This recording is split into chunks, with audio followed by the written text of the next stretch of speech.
You found the coolest place to be, the PlayStation Collecting Season. Come on, won't you stay with me? Welcome to the show. Gather round the boys and girls, collectors from around the world. Let's show the people what they need to know.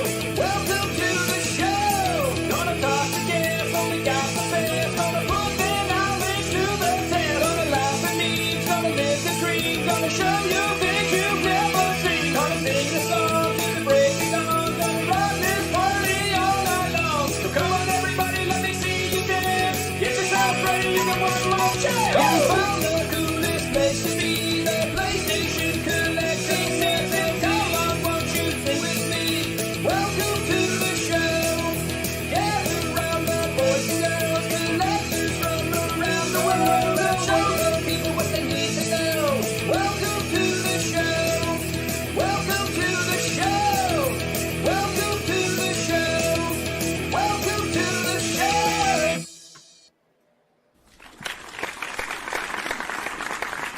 Yo, Good evening. what is going on, everybody? My name is Joe Rad.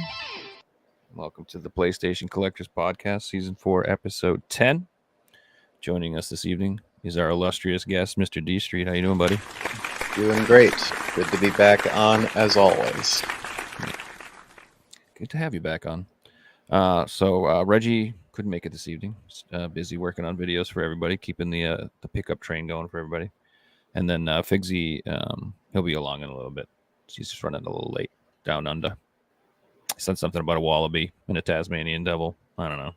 I can't understand him sometimes, but he said he'll be along a little bit. But yeah, man, how you been? What's going on? What's new and what's exciting? Been great. Recently went on a road trip with a good friend who's probably watching right now. That we traveled upstate Michigan before the UPs. We grew up like the tip of the mid area, and it's just where we grew up at. We haven't been there in a long time. Took us to stores that we both went to often, and I also took him to ones that he's never been to. Basically did some game hunting, some stores we never, like, as I said, he's never been to, and we equally got some stuff that we were after. Look forward to sharing some of that later on too when we get to it. Very cool. Pretty good variety of stuff as well too, thankfully. We're gonna have some banger pickups, is what you're saying? Because I got some good ones too, man. I got a lot of stuff, so should be a good, should be a good time. Which is hilarious because I'm pretty sure every episode I say I'm gonna slow down buying things. I'm like, I really gotta cut back on it, and every week I'm like, I got more shit than ever. I don't know. Well, at least I am happy to say that I'm not in a position where I am losing sleep of stuff that I don't own yet. And it's just if, say, like stuff comes in at local stores that really is a good deal, or say, like, probably it is like a limited run release. And when it shows up to my local stores, they actually sell, if it's like an open copy, for what, say, like price charting says, which is always cheaper. And online on eBay, like they always sell for brand new copies, always. And if it's something always been after, I always take advantage of that before it's gone. But not like seriously looking for a lot of stuff these days, because when debt gets completely paid off, then that's when be back to getting like the serious stuff that I'm after. That's cool. Yeah, so luckily I'm not like in a debt situation, but like I just had to spend a ton of money on my puppy for a little she had to go to the doctor to have a little operation, and that just took a huge chunk out of my savings. So I'm fine and everything, but it's just, oh dude, it just makes me sick spending that much money, even though I need to, but it's just like, you're like, how much? So I got to recoup some funds, but yeah, so it looks worse than it is, but a lot of this is like some stuff came in from limited run. You know how that is. I ordered that like who knows how long ago. So, but yeah, man, you want to talk about a packed news week? Good God, there was so much news going on right now. I didn't even know there's just too much to talk about. And admittedly, like there was like one particular thing that's just been on my mind for the last few days, just looking at so many people talking about one subject that we'll definitely talk about. But yeah, as you said, plenty of stuff getting announced this week, honestly. Well, what's on your mind, man? What's been what are you thinking about? The Concord stuff. Oh, Concord. Okay. Or basically how DEI seems to be getting involved in just entertainment media more than ever, it seems. But it seems like with the recent like big failures, like Concord as an example has been happening, it really seems that the general public or just fans in the community are just giving the companies a reality check that we don't want this stuff at all. Yeah, that's absolutely true. I mean, it's always been true, to be honest with you. Like this whole thing has just been like a giant gaslighting campaign when everyone's like, everybody loves this, and everyone's the whole time like, no, not really. But like honestly, I mean, this is hard to. I personally think it's more like a dislike of the people who promote these ideas more than the ideas. Like I just don't like the people. They're like so holier than thou and like think they're better than everybody, and they're just really condescending. Basically. Yeah, and they're honestly they think they're smarter than everyone, which is like honestly a huge sign that you're stupid. Just so you know, if you constantly think about you're smarter than everybody, you're probably really not that smart. That's just a fact. Yeah, like, but I do like agree. Like their goal is completely understandable for these identity politics, let's say, but it becomes a problem with how forceful it seems whenever they try to get involved with stuff, and therefore they make the worst of that whole association come to light, that it just makes people who just stay out of it just look down upon it at the end of the day. That's it. I mean, there's a lot of problems with it, and I can go on and on, but like to me, it's just a matter of just like I don't like ugly art all the time. Like I do sometimes. Like I like horror, and I like darkness, and I like heavy metal, and I like ugly art in that stuff for the most part. But like, I don't know, man. When you're trying to make a game that's not like that, like things should look nice and look good, and I don't think they do a good job with these things. Like they purposely uglify everything, which is weird. It's so weird. Yeah.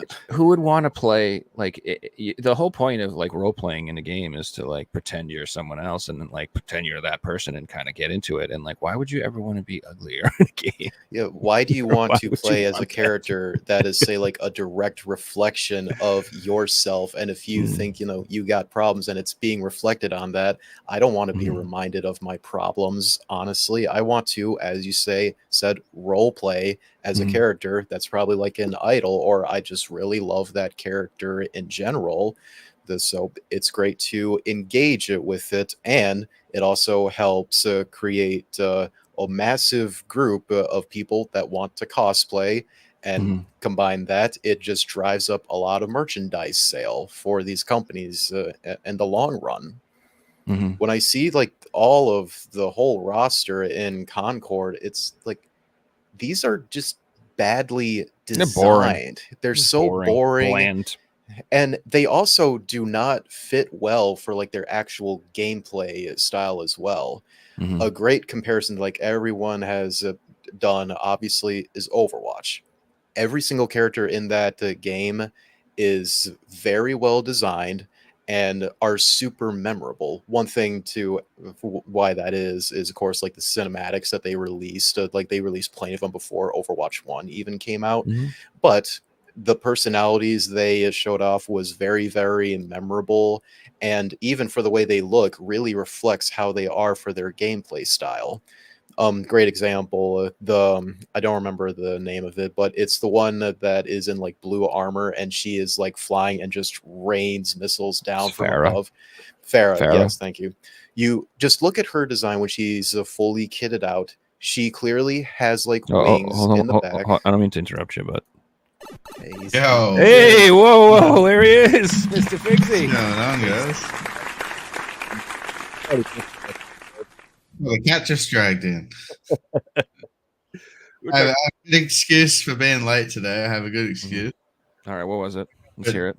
I woke up at 4:30 today to play in a Geoguessr tournament that went for like 5 hours, and then I went back to bed for like 3 hours, and that's fair.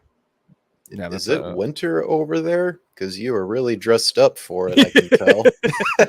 It's kind of odd. It is winter, yeah, it's freezing.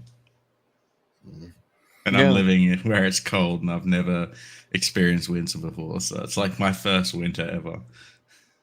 Really? You guys are both from northern states, so you'll understand that. Yeah, well, I lived basically like in the Australia version of Florida for my whole life, and now I'm Okay. Just now opposite I'm on side of opposite the end. land. Nice. Yeah, exactly. It's definitely a change of climate for you, so get used to it pretty soon for winter. I'll tell Especially you if one you have thing: to if it's drive nicer out. for the video games, it's definitely better to have the game stored in like a cool temperature rather than Absolutely. Agreed. Yes. humidity. And I always had to have the aircon on to cool the room down to make sure they were like in a nice temperature. So not being able to have to worry about that's nice. Yeah, it's Mhm. good. Yeah, I've always I mean, I don't know if this is true or everything, but when people talk about having like disc rot problems and stuff like that, I've always just assumed it was more like a humidity thing.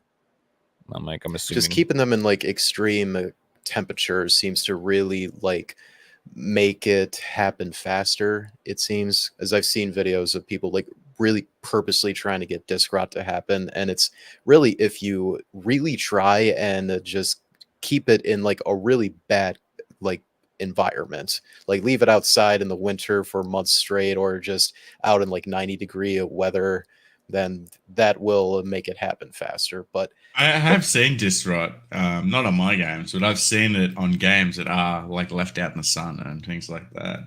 One thing that isn't disc rot, but that it's crazy to me is I What up, picked up Marcus? these PS3 games once, and in the photo they were sun faded. All right, so I was expecting them to be damaged and everything. They were cheap, like a couple of dollars a piece for some expensive games. They were sun faded that bad that the plastic on the spine had actually ripped on every single one of them. oh jeez. Yeah, it was wild. All So, the colors, spines were different colors, different things like that. Oh yeah, Switch games drive me crazy because I feel like no matter what, I always get some spines that are a little more faded than the others, and like I don't keep them. I have like all my windows blacked out. Like there's no sun that goes in this room at all. Yeah, it's And it not from still you. happens. It's from prior to getting them. That's Yeah, in the exactly what it store or is. something. Yeah, exactly. So I feel like I totally derailed D-Straight. You were talking about Farah and Overwatch. We started talking about we were talking about Concord, that lovely smash hit. So that's where I we're at. think it's probably like less than 100 people playing right now, at least on Steam. It's just been Mhm. going slowly down, further and further. Not Yeah, I mean, surprised. Yeah, and there's obviously people playing on PlayStation too, but I'm sure it's not much like thousands or anything crazy. I don't think it's in the thousands at all. Yeah, it'll The bump problem up with when those it's free games to is play. they need to release at a high number from day one because the entire basis of the game is playing multiplayer games. So if there isn't a play count, you're just sitting in a lobby for half an hour. Everyone who's trying to play is going to give up, and the play count will just die instantly. I think it was a huge mistake not going free to play right off the bat. If your competitor is Overwatch 2 and Absolutely. it's free to play off They the are bat. literally trying to. It's an old business model they're trying to do in 2024. It's like they're trying to really. It's like if like they tried to come up with a new World of Warcraft and told everyone they had to pay $20 a month. No one would. Everyone would be like, no, No, fuck that. That might have worked in 2008, right? That ain't gonna work now. I'm not giving you $20 a month for a fucking game. You know, it's just not gonna happen. what Even if really they didn't even seems- fill it up with microtransactions, because the norm is free now, you almost have to go down that second business model. And Oh no, You you have do. to, You do yeah. have to. No, you do have to. And that's the one time I don't care. I think I don't mind microtransactions in a free to play game. Like I gotta make money No, somehow. I don't.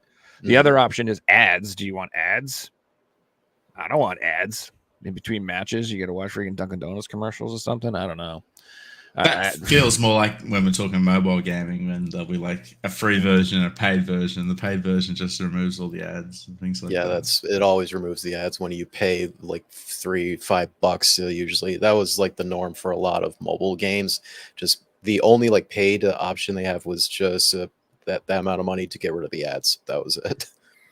Yeah, the only problem I've ever had with microtransactions is if it affects gameplay. That's all. If it's all cosmetics and stuff, then who cares? But if it gives you like level boosts, money boosts, like if it gives you like a huge in-game advantage from spending cash, then I'm like, I don't like this game. Just because I'm not going to spend a bunch of cash and I just don't want to lose because someone spent a bunch of cash. Like that's just like that doesn't feel good. So that's not fun to me. Doesn't sound like fun. Mhm. Yeah, I completely agree with you. It's just Mhm. like when the whole prerogative isn't skill, it's like money. It's just like, what's the point? You know, there's thousands of games and thousands of options out there these days. Like, why are you being controlled by something that might have worked like 16 years ago? You know. And that's the whole problem with Concord in general. Is it took them 8 years to make it. And so basically the whole idea is a decade old before it's like almost a decade old before they even started. So that's like you having a great idea in 1982, whatever, you know what I'm saying? And then you try to roll out this product. Now it's 1990 and the culture's totally different. Everyone's like, I don't listen to fucking glam metal anymore, man. I listen to Nirvana, bitch. You know what I mean? Exactly. Like, it's not like the it's hair like metal too band long. Their album 1991. Exactly. But in 82, they were like, hair metal was the best. And they were like, let's make the best hair metal band ever. And they released it 8 years later when that shit was dead. So that's like a huge issue. And it could have been the best one ever, but just because of the timing. Correct. So that is a huge problem. And then like Deestry said, the whole DEI stuff, that is true. Like the character designs are just goofy looking, dude. And the pronouns, when you clearly see the pronouns in like the character select screen, it doesn't turn into like, you made this game to make a good game. You made this game because you wanted to send a message. Guess what? I love pronouns. I think it's like a self-identifying thing to avoid people. It's like when you see people who are still wearing masks in public now, you're like, still? Like, you're fucking fucked. Whatever, dude. Like that's how I feel when I see pronouns. I'm just like, oh, nice to meet you. Bye. I think the funniest way to look. Good. Sorry. The funniest way to look at Concord, because like it was in development for 8 years. 8 years ago, that is when Overwatch 1 released, and it was, let's say, like a month or two after Overwatch 1 released, and this tiny group of people that were super into it when it came out, let's do that for ourselves. And it turned into what it is today. And with Sony buying the studio, it is safe to say they are losing like $200 to $300 million on this game, possibly. If we look at it like that, D Street, and you look at it 8 years ago, Overwatch wasn't a free game 8 years ago. It wasn't. No, they were going to copy exactly how Overwatch 1 was back then. That it was one of the highest selling games, and it was $60, and it was selling skins, and it had a battle pass, and there were talks had of Game of the Year awards, esports, and they were going to do this, and they eventually did, and it went to shit. But that's neither here nor there. But yeah, it's interesting to see, like, maybe 8 years ago, like, it would have worked, but unfortunately, you had to release the game then, not start it. And that's your problem. It is a huge problem. And let's just be real, though. Imagine if this game, like, was just fucking balls to the wall badass. Like, it was, like, you know, nothing but insanely great. Like let's say, like, From Software designed it all. And everyone was this fucking, you know, flying knights with missiles. And it was just, everything looked insanely intense. And then they marketed it, this, you know, with showing off how badass it was. The game would have been great, a huge hit. So, like, your art style and your marketing matters a lot. Like, these people think that it doesn't, and it really does. It really does. Like, I'm sorry, like, if I watch a trailer for a game and I'm immediately like, this is just made by goofy people, like, not serious people, like people who, I don't know, they're like not trying to, like, I don't know how to describe it, man, but like, if it ain't badass, what are you doing? Why wouldn't it be? I don't know. It's just so lame, dude. Like, I don't like this quirky, marvelly, Guardians of the Galaxy, goofy, cartoony, happy, fluffy, bright colors, looks like kitty Play-Doh. It's not freaking, it's not good. It's not good. But if it had been like, you know, like say, look like Warhammer or some shit, it would have sold way more. You know what I think's funny about the whole situation is we, as a whole community, knew the game was going to fail before it even released. And at that point, like, why didn't release it? She's in the chat during the live, the direct. We were like, I was watching it live, and everybody was just like, "Lol, this looks terrible. What is this? What people is already memeing like this is clearly a photorealistic ripoff of Guardians of the Galaxy, and these characters look ugly." Like, not to be offended, but they just objectively look really ugly. And then when we saw in the same state of play, they showed the gameplay. This is gonna fail. instantly. What was You what? and I watched it, and I can't remember like what I predicted, but I think I said some of the lines where when it comes out, it's going to be less than 1,000 players and just slowly dies out. Yeah, And seeing how 100% everyone was reacting to it, like I instantly knew the numbers were going to be like that. Yeah. Well, just think, even if they kept the characters the same or whatever, if they had marketed it a little better, they might have sold a couple copies. But like the very first time they show the game, it's like three idiots sitting around eating in a diner having quirky, funny, awkward conversations. Like, I don't fucking want to see that. If the game is about blowing shit up, let's start with that. Let's lead with that. Let's just open with a bunch of gameplay. I don't want to, you know what I mean? Like this, like little skit comedy thing they had. It was so cringy and boring. And it was just boring, dude. And you remember the whole time, it's like, what is this trash? And then you're hoping like they finally show gameplay and it's going to be something. And then it was just a team shooter and everyone laughed like, this is what it is.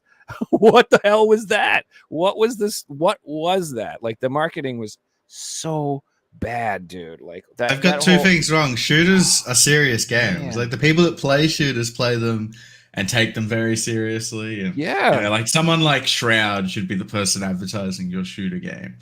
Because, you know, he's a serious gamer and people watch him because he's got the high FPS skills and blah, blah, blah. Not like a comedy type, I don't know.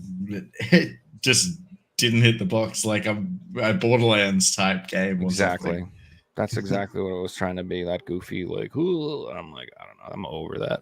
I want serious games for sure. It's like this game and Dustborn are the best examples of everything that is wrong with, at least on Concord's and PlayStation's current ecosystem, or what they want to push this generation to be, but also just the entertainment industry as a whole, not just in games, movies, etc., where developers or like creators are just shoving in their own personal political beliefs and trend chasing. I don't and even have- know if it's their own personal belief sometimes. I feel like they're just like think this is a good idea, or like they're pressured into it, and or Well, they like, told get that money this has to be in the go- game. Yeah. Yeah, they get they say they get loans for that type of shit. I don't know, like, or they Sweet hire a Baby Inc. told firm. them. Yeah, exactly. Like, I just like I feel like that's another thing. I'm like, I don't believe that these people believe this shit either.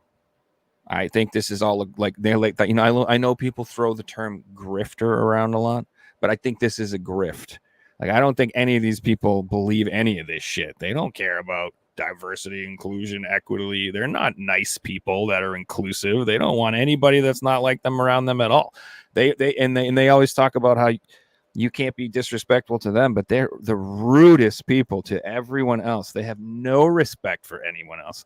And I don't know. It's an interesting time period though, because I think there's like a moment of awakening where they just like the games journalists and the people making these games in the industry themselves too have been such douchebags for the last 10 years to the customer base that like they've pissed off people now to the point where everyone's literally losing their jobs, and they're having this moment of like clarity, like, oh, maybe we are the assholes. Maybe we are. Like for the first time, like they're having that, at least I don't think they're accepting it, but they're at least thinking about that. And that's a huge step in the right direction. They're like, we've really screwed up. Like everyone, no one believes us at all. And that goes for all journalists across the board, though, by the way, just so you know. It's not just games journalists, by the way. Like all journalists and all media have like flushed their reputation and their, they're down the toilet to the point where no one believes them at all. Like, I don't want to get into too much, but like, yeah, people laugh if you try to, like, if you say watch that stuff. People are like, oh, okay. There's a term for it on Twitter, and I forget the name. It's not mainstream media; it's the something media that they use. And I laugh every time I read it because I think like my dad tell me, "I've seen this on the news," and I'm like, "Okay, Yeah, sure." It's like the wildest thing. Well, what's funny is if you stop watching that stuff for a long time, and then you watch it again, you're like, the fuck? Like if you like break away from it and you like use your brain for a while, it's like hard to go back to sleep. I don't know what else I'm trying to say. I don't know. I cut cable in 2015, and yeah, I don't know. I feel like talking to people who still watch the news or watch TV all the time. I'm like, dude, you're like an alien. You're I've out of had the it. world. I've had it cut since like 2008, 2009, Mm. roundabout. Yeah, I'm like D Street. It's been almost 15 plus years at this point. Yeah, Like, and my news comes from mostly Twitter these days. Yep. And I like the fact that it's a free speech platform, and when people tell bullshit, like community notes will come out and call their bullshit out and different things like that. Even like ads, you see on ads on Twitter, and an ad will come up and it'll be for a game, and the ad will say this ad doesn't represent the game, and the same fucking ads on Instagram, and it doesn't have that note. makes no sense, dude. I think the biggest tragedy about this whole situation, I'm not even here to laugh on the grave of that game. Like I don't care if Because it people are succeeds or going to lose fails. their jobs, and there are some people Mhm. at Firewalk that don't deserve it. Of course, the that's what I executives mean. deserve it, but they won't get their jobs lost. But Like Of literally course. everyone did a good job except like the art team and the fucking marketing team. Like that's the way I look at marketing it. team, we were Oh, they talking must about have that. marketing. I mean that they did Social terrible. media The art team. design. Yeah, well, in social media managers and community That's its managers own team these days, you are know. really bad. The programmers definitely did their job to make the game optimized, it seems, so that it just perfectly works. They're the ones that will definitely, get a job easily. But everyone else, try to like wipe your resume clean of working at Firewalk if you think you're going to be let go, because this is going to be a stain on the history. This is definitely going to be like possibly the biggest AAA game failure ever. It's beating like Evolve. What are some other ones? Suicide Squad. We've had some bad ones, Redfall. We've had broken Redfall games is really that, bad lately.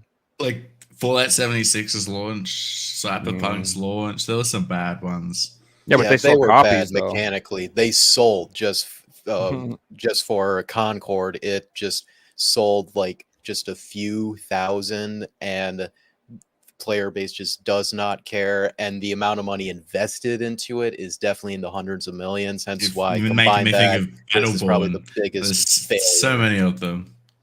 So there's Battleborn's probably the earliest one I can think of, honestly.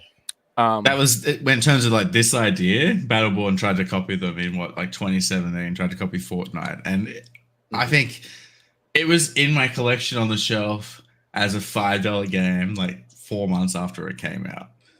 Like, servers are down. This doesn't work. It's already on the clearance. So I've already removed it from the collection. There's physical copies of Concord, right, for PS5? Yeah. Definitely will keep an eye out maybe towards the end of the year, whenever. I'll probably like, pick one up. Maybe they'll be like Fortnite, where like it goes free to play, and then nobody It won't bought be that like crap. Fortnite. No, it won't be like Fortnite. or just when there won't they be completely games in the future discontinue that it. aren't broken, that don't work. They're digital no, codes that are going to be. It just won't happen anymore. Like Then I'll people go aren't to gonna like want that GameStop shit. and just buy up all their stock, and like if they're like sealed copies, I'll like, yes, this is like 50 or like $1 like per brand new PS4 PS5 case, and a coaster right there as well for the disc.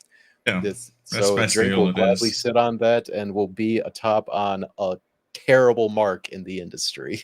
So When we're talking about that's new right. games, do you guys like to? Did you guys watch the Nintendo Direct? that was yeah. this week? Before you go off the topic though, I wanted to talk about. Did you guys hear they're raising the price of the PS5 in Japan? Yeah, it was like $90 for like equivalent to us, if I recall. Yeah, and I just wanted to put an end cap on that because a lot of people are speculating that's because Concord was such a failure. So they're saying, "Oh, Concord lost so much money, that's why they did I it." don't think. And I don't think anything to do that's with that. correct. No, Because it has nothing to do with that. no, because if that was the case, I feel like it would have happened all over the world. I wouldn't have done it specifically just in Japan. And also, like the Japanese like currency is like having a huge problem right now in general. Like it's like down incredibly.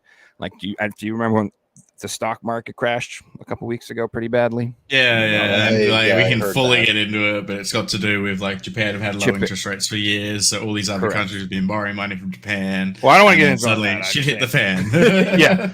And they had to sell off their shit, and the currency is down. And I think that's why they raised it, because I think that their currency is worth less, and they would be selling at a loss now, so they increase the cost to offset the thing. I'm guessing. I'm not an economist. I'm an asshole. So, yeah, there we go. But I just wanted to bring that up because I saw a lot of people saying that. I don't think that's true. It's not true at all. But yes, Figsy, I did watch the Nintendo Direct, and I liked it quite a bit. Actually, I thought it was really fun. I was at work at the time, so I didn't like it, Joe. I want to say my reasons. Now, there were some positives. We got some really cool games. My initial reason is why I don't like it is I watch these things to see new games. Mm-hmm. The only cool things that we see are old games getting remastered, put into new systems, put into collections. We don't see any fucking new games that are cool, and that's why I didn't like it.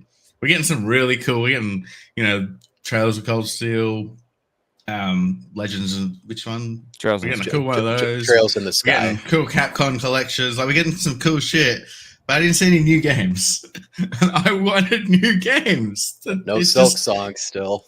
the new games that we did see were crap. Like the first half an hour of the show. I'm sorry, I know it was indie games, but like Well, I thought I thought all the indie games were like pretty meh, but I thought the pizza one looked cool. Pizza Tower. Yeah, Pizza Tower. That If one I looked freaking remember, sick. that's supposed to be like a successor, at least gameplay wise, for Wario Land. If I remember, I think that's the same game. I remember looking like a while back. Mhm. Is there any platform out there that is just like Wario Land? And I think Pizza Tower is the one that is meant to be the successor to it. I could see that because he does do the charge thing where you run through people, like Mhm. knock them out of the way. So that's- Basically, I think it what looks makes like a Wario- super hardcore platformer, like runner, like speed runner. It looked really intense to me. Like Mhm. I don't know, it caught my attention. I thought it looked not like lot a of fun. Sonic game, but it just seems like the character you can interact with stuff that changes up the play style of the level for you, which is basically like what a Wario Land game is, because you get attacked by certain enemies and he like floats in the air or just charges because his ass is on fire, and looks like that's what Pete's Tower's going for. Looking forward to playing that someday. Yeah, it looked fun for an indie game. It was clearly the highlight of that. As Was far as there the any announcements, Nintendo the games announced at all? I didn't watch it, and I barely know anything that was announced in there. I don't think there was any new first party Nintendo games that I can think of. not that was new. Anything that was announced was just some old games on old systems getting ported to new systems, which is cool. But I don't see why you have to put that in a show. Why don't you just make a Twitter announcement about that type of stuff?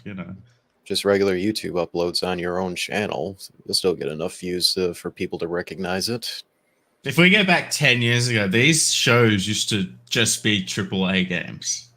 And there used to be only a few a year, and they used to be worth watching. Like E3 would have they these have like events one or two big events a year, like you said. Yeah. They were now badass. it's every 2 months. Here's the next bunch 2 of or games 3 we're putting months, out. Yeah.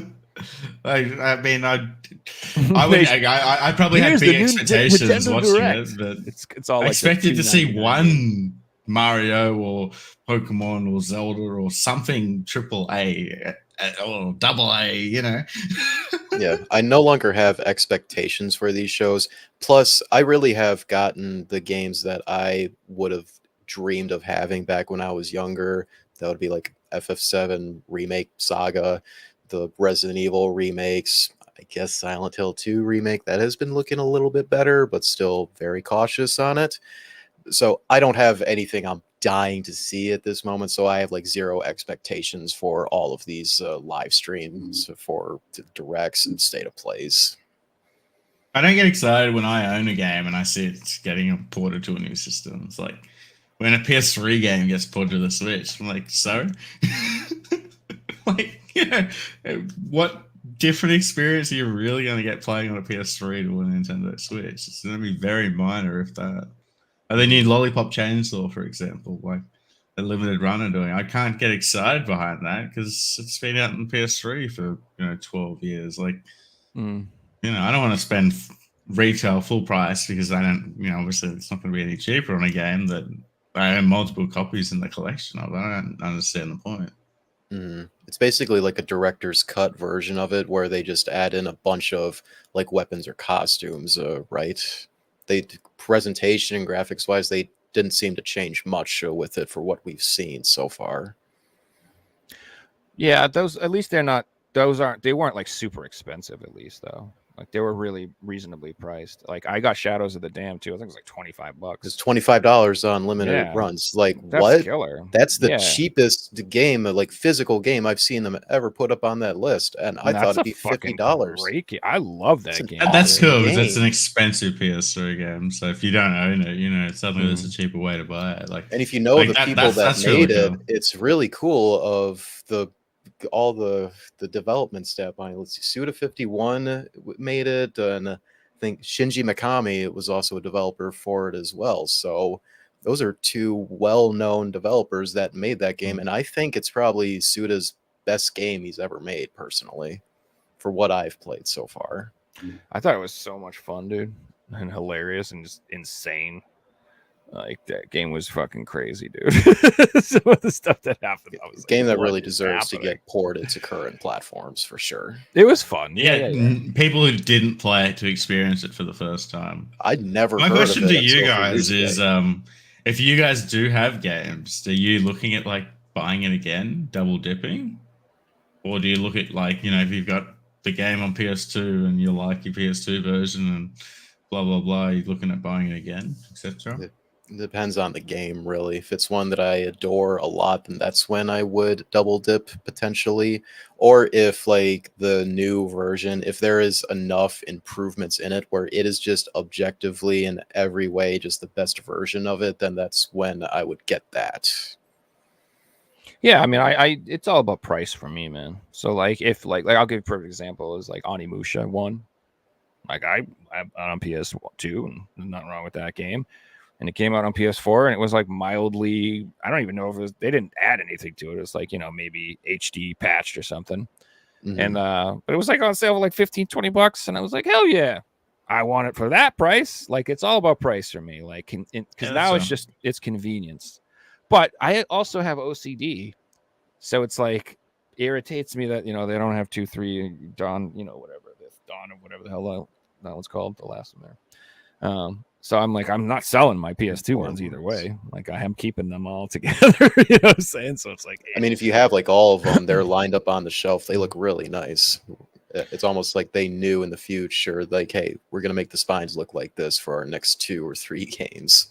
And all Yeah. the developers did that.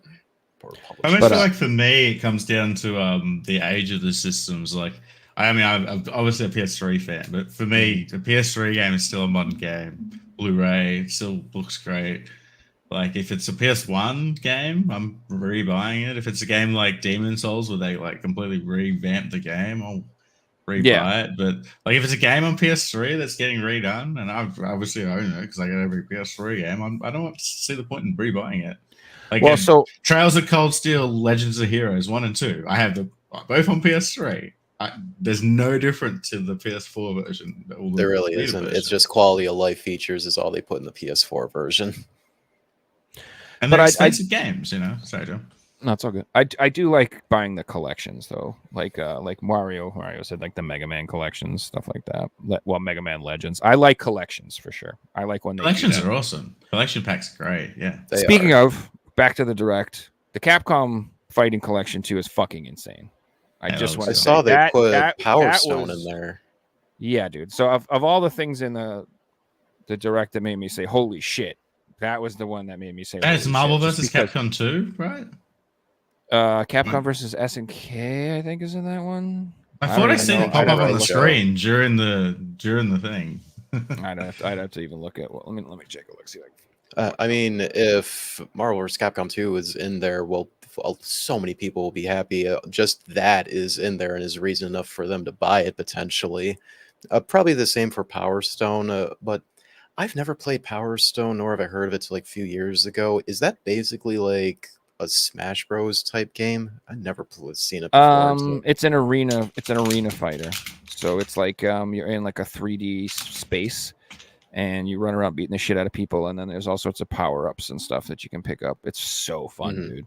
It's I know really like great the games were Dreamcast games originally.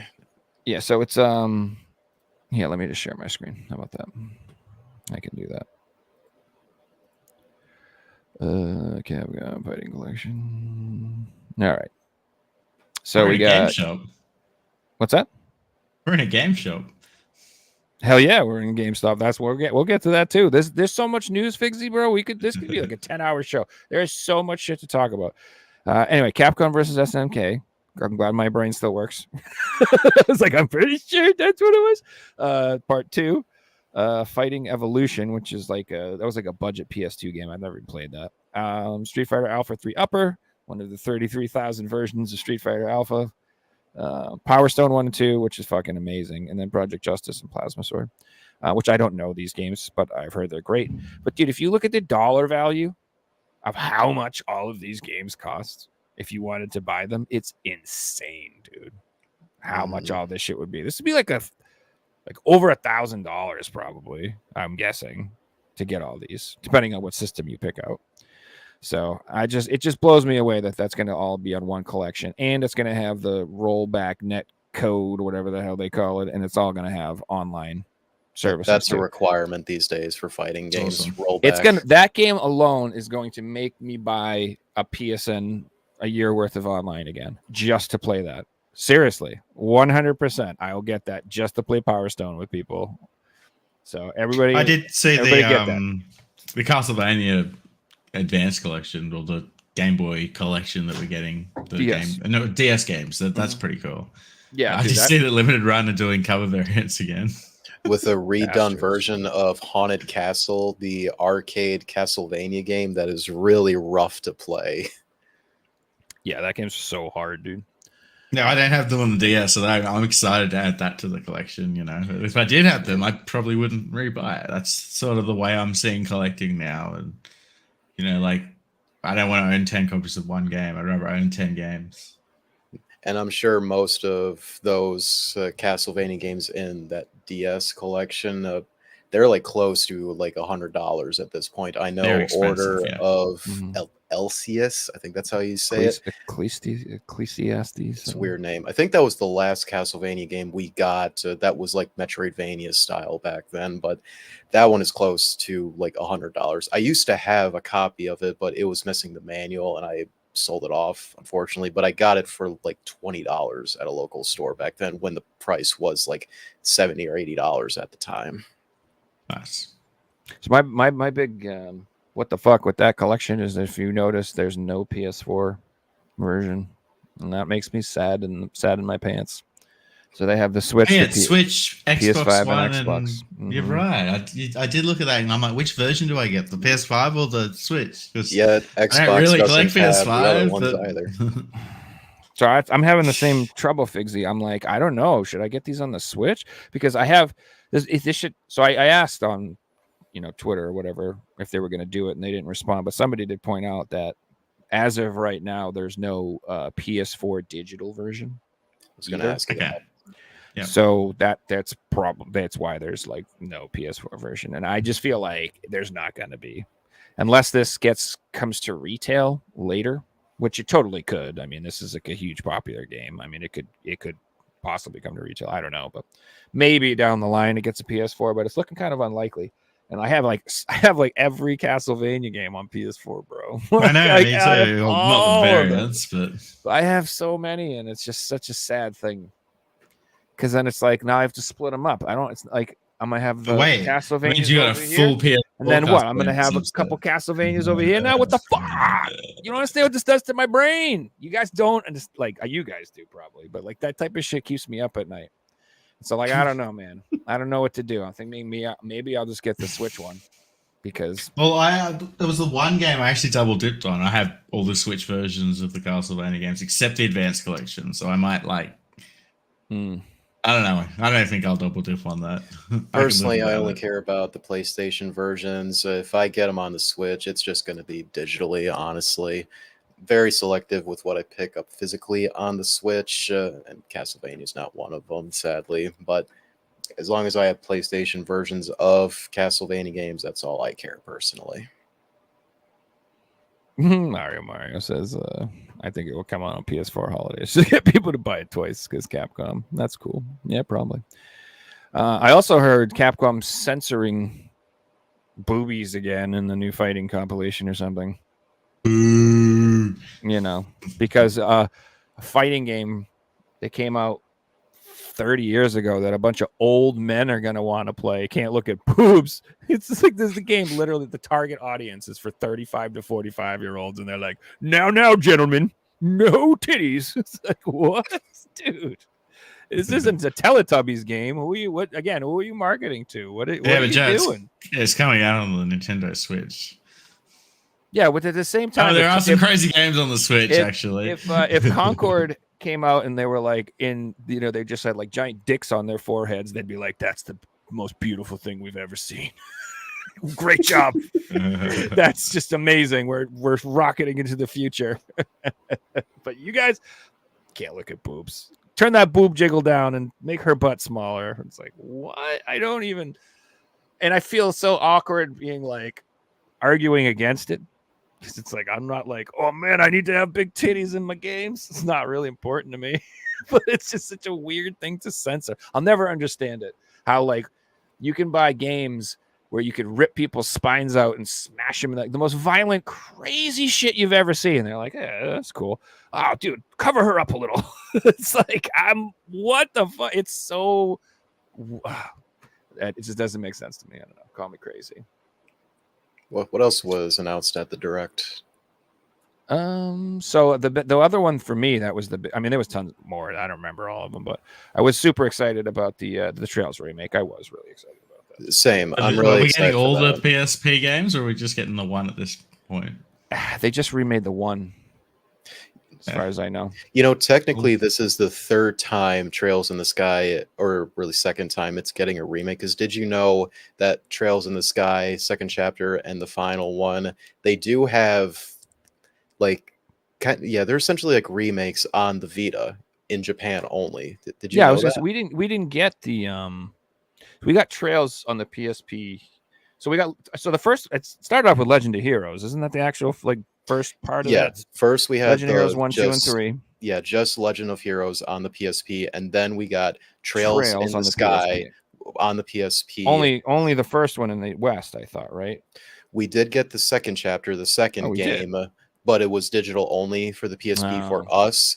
And Japan, I believe they did get they did, because I have the Japan physicals myself. They got the second and third game physically. We never got the third game at all.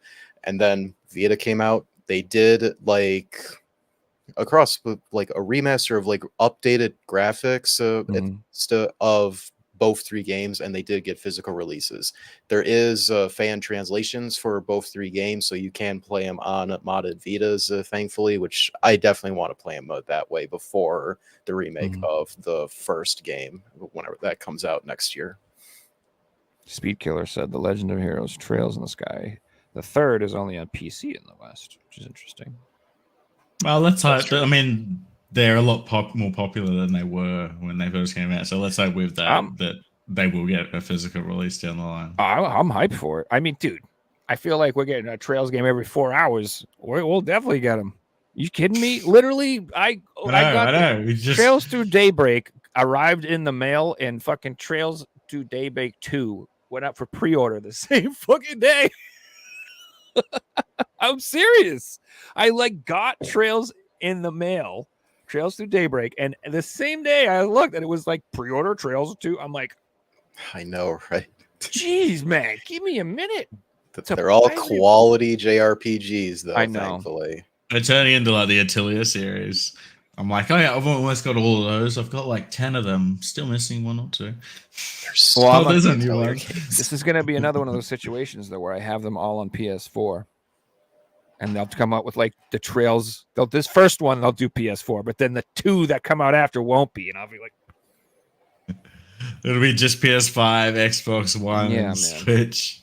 And then like I'm like, what do I do now? Do I keep the 2 over here and the 1 over here? Do I bring one blue motherfucker and put them in with the white ones? Do I put the I don't know. Maybe that's the ultimate thing. Maybe someday I'll just commingle my PS5 and PS4 Yeah, collection Joe. together. Yeah, who are you?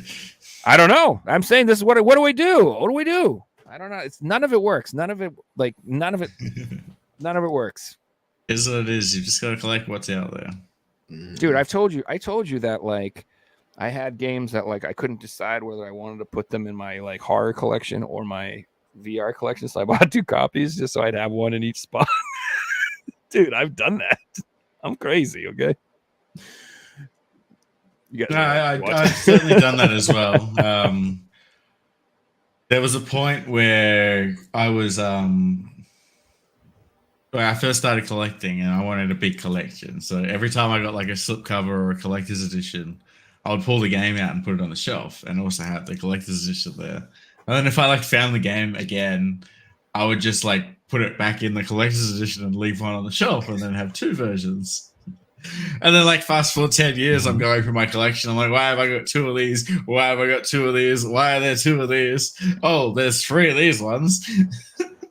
See, I'm starting to do that myself, where if it is a collector's edition, like a big box that just doesn't fit on the shelf, just take the game out, put that on the shelf, and then the rest of the contents just goes into like a box or like a storage bin. And what I've been doing with the Shantae PS5 games, I ordered both like a standard and the collector's editions of them.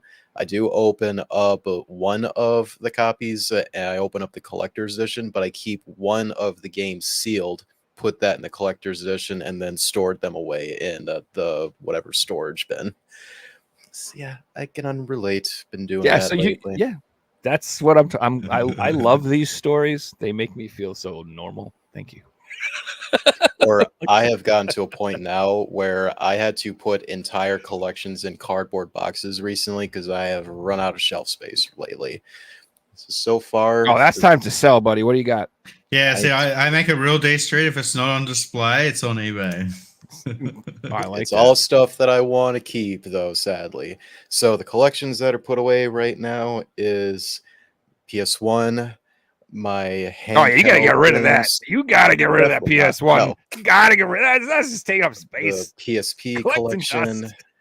all of the cases for my Switch games, Vita games, and Wii games, GameCube games.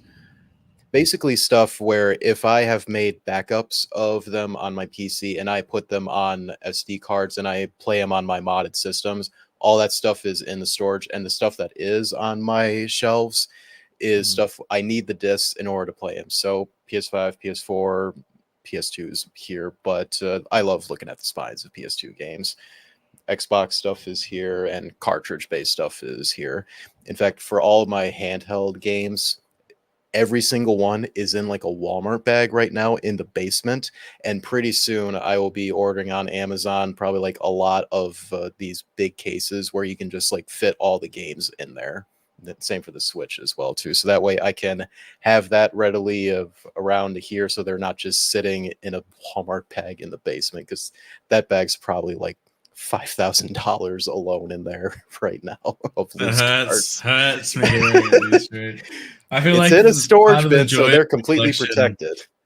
It's just being able to walk around the room and looking at things. And I'll just like spend an hour some night just walking around looking at my collection, pulling out certain games, looking at them. I love doing that. I do it all the time. And if they were all, storage or like double stacked, it just drive me crazy, because then you don't see certain games. Just the day when I get my own place, and that's when everything will be up for display again. I'm sharing this place with families, so I have to let them have their own space. So fair share at the end of the day. One day. That's One day you'll be putting every cartridge back in its case and putting it on the wall. I know, right? So you guys ready for like a little news lightning round? Because we have too many fucking topics, but I do want to go over these real quick. We're almost halfway through the show. Okay, so first, we'll go over some fast ones. So the first thing I wanted to mention is, again, Limited Run Games is having a blowout sale this weekend, starting tomorrow, Saturday. Well, it's not. That's not tomorrow. 2 days from now, Saturday at 10 a.m. Eastern. If you click on the link or if you go to their website, you can preview everything they're going to have for sale. But they got a lot of stuff for sale. So if you're interested in anything, I would get it. And this shit sells out real fast. So it's 10 a.m. Eastern. I Again, wonder if they're going to allow shipping to Australia or any country that isn't the US this time. We will see. I mean, that's If it's not like a pre-order, I don't even think I'll bother anymore. Just going through the hassle of like trying to buy something and being told that no, you can't buy this. You don't live in America. yeah, that's pretty fucking horseshit. So the next thing I wanted to go over, which oh man, we have good news from great. First Press Games. Oh wow.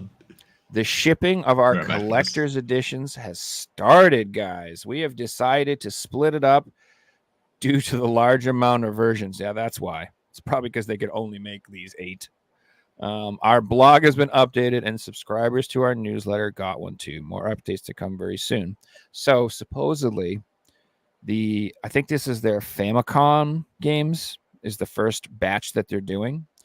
And they're supposed to be sending these out soon, guys. So if you ordered this, I don't know, like 6 years ago, 5, whatever the fuck years ago, I just thought I'd give you a heads up that supposedly they're in stock. And they're supposed to ship them soon.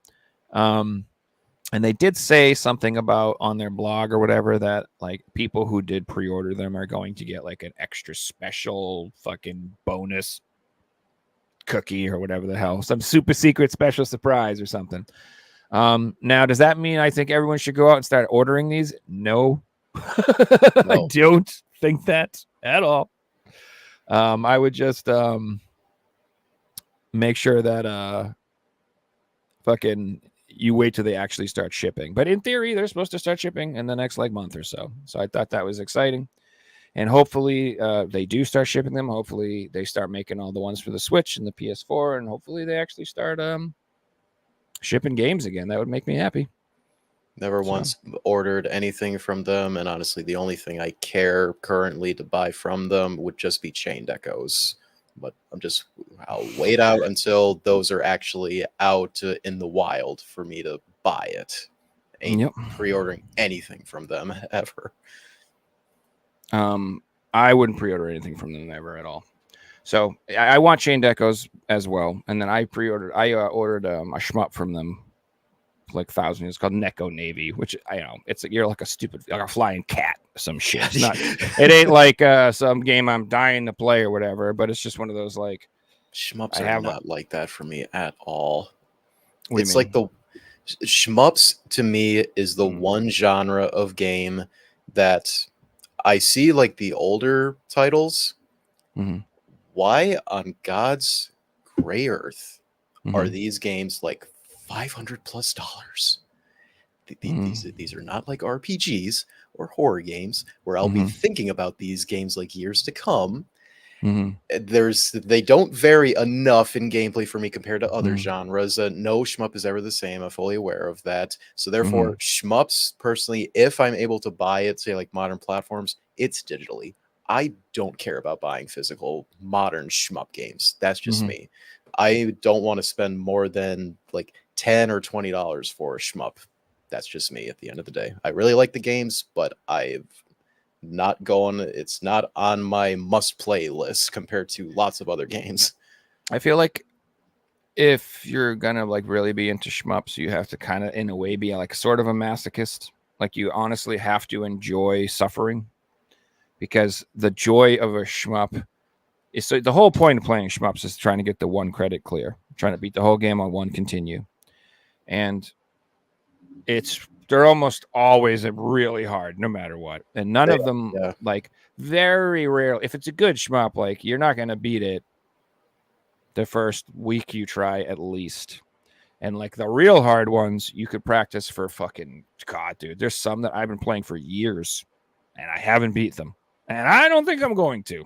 I just don't think it's going to happen.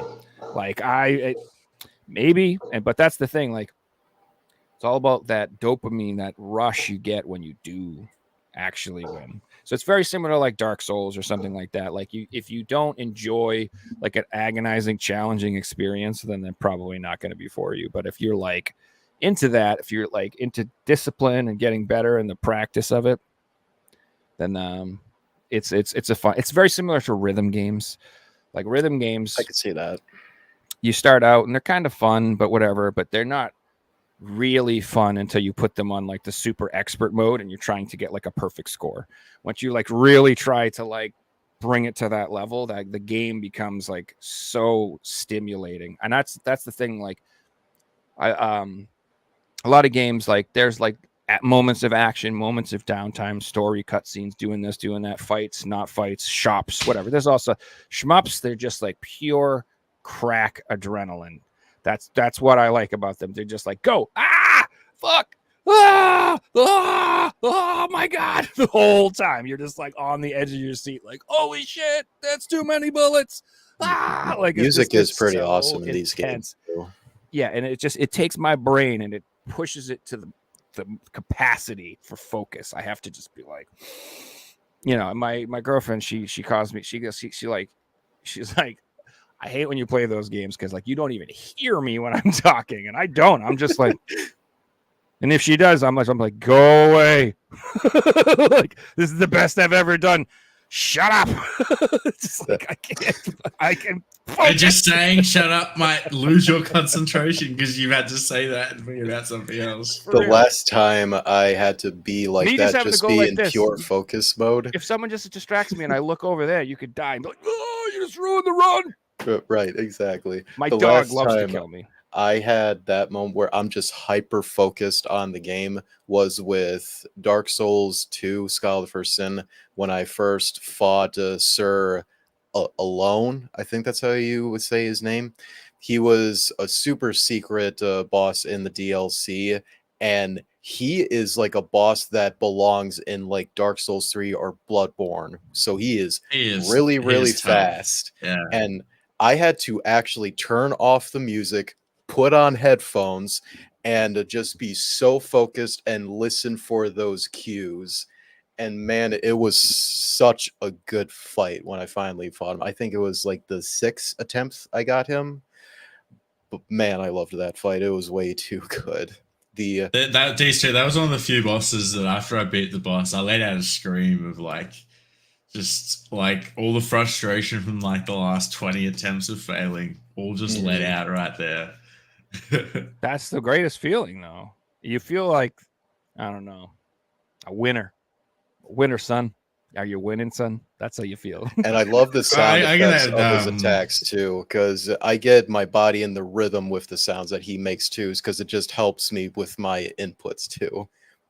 God, that fight was so good. I get that adrenaline feeling of focus every day I'm playing GeoGuessr in the ranked mode. If you want to see it, I'm streaming it on Twitch. My reactions are genuine. I get up screaming after I get a guess within like 5 kilometers in like a random Russian town in the middle of nowhere and things like that. It happened like 2 days ago. I was pretty proud of it. Back in the day, it's the same feeling. I got hyper focus. It's really cool. It's like, like your brain's working fucking overtime right now, trying to think of like all these things that you've learned, and there's clocks going and a timer, and I got one more. What makes it cooler, real quick, that for like DS2 played it so much like any other Souls game, but I never fought that boss fight until recently for the first time, and it's, as I always play through the game, I'm like really relaxed as I know how to easily handle these games at this point. But when I got to, it's like, oh my god, it's time to like sit upright, lock the chair, and serious mode for once playing that game after how many hours. I felt the entire DLC was like that. Like there was a chill, casual game, but the DLC areas are like next level. The one with the gank boss, how it's 3 of them. Like, oh my god! Every time I have to like restart a playthrough, I'm like, oh god, I have to do this boss again. It's like, how do you cheese this? I've beaten that once. I'm not doing that again. Look up a YouTube guide. What's the easiest way to do this fucking fight?